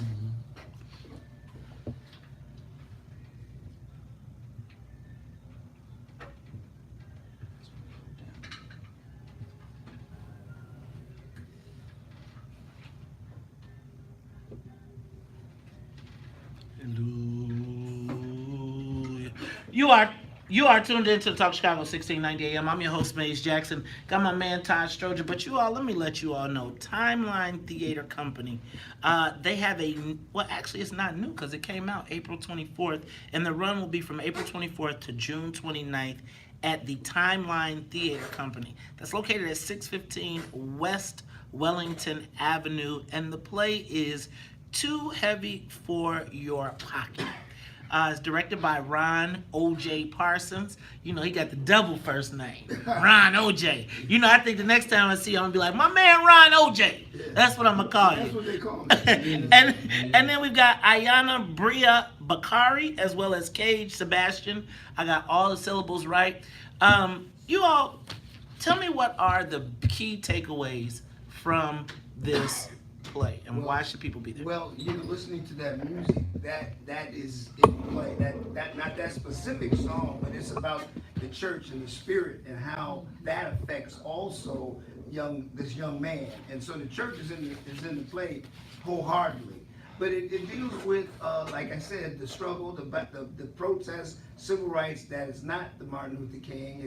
It's what these young on the street warriors were doing, riding these buses and risking their lives early on in the movement. So that is one of the takes from it, is to be able to see that how these young people had to do this, and how young people are still battling right now.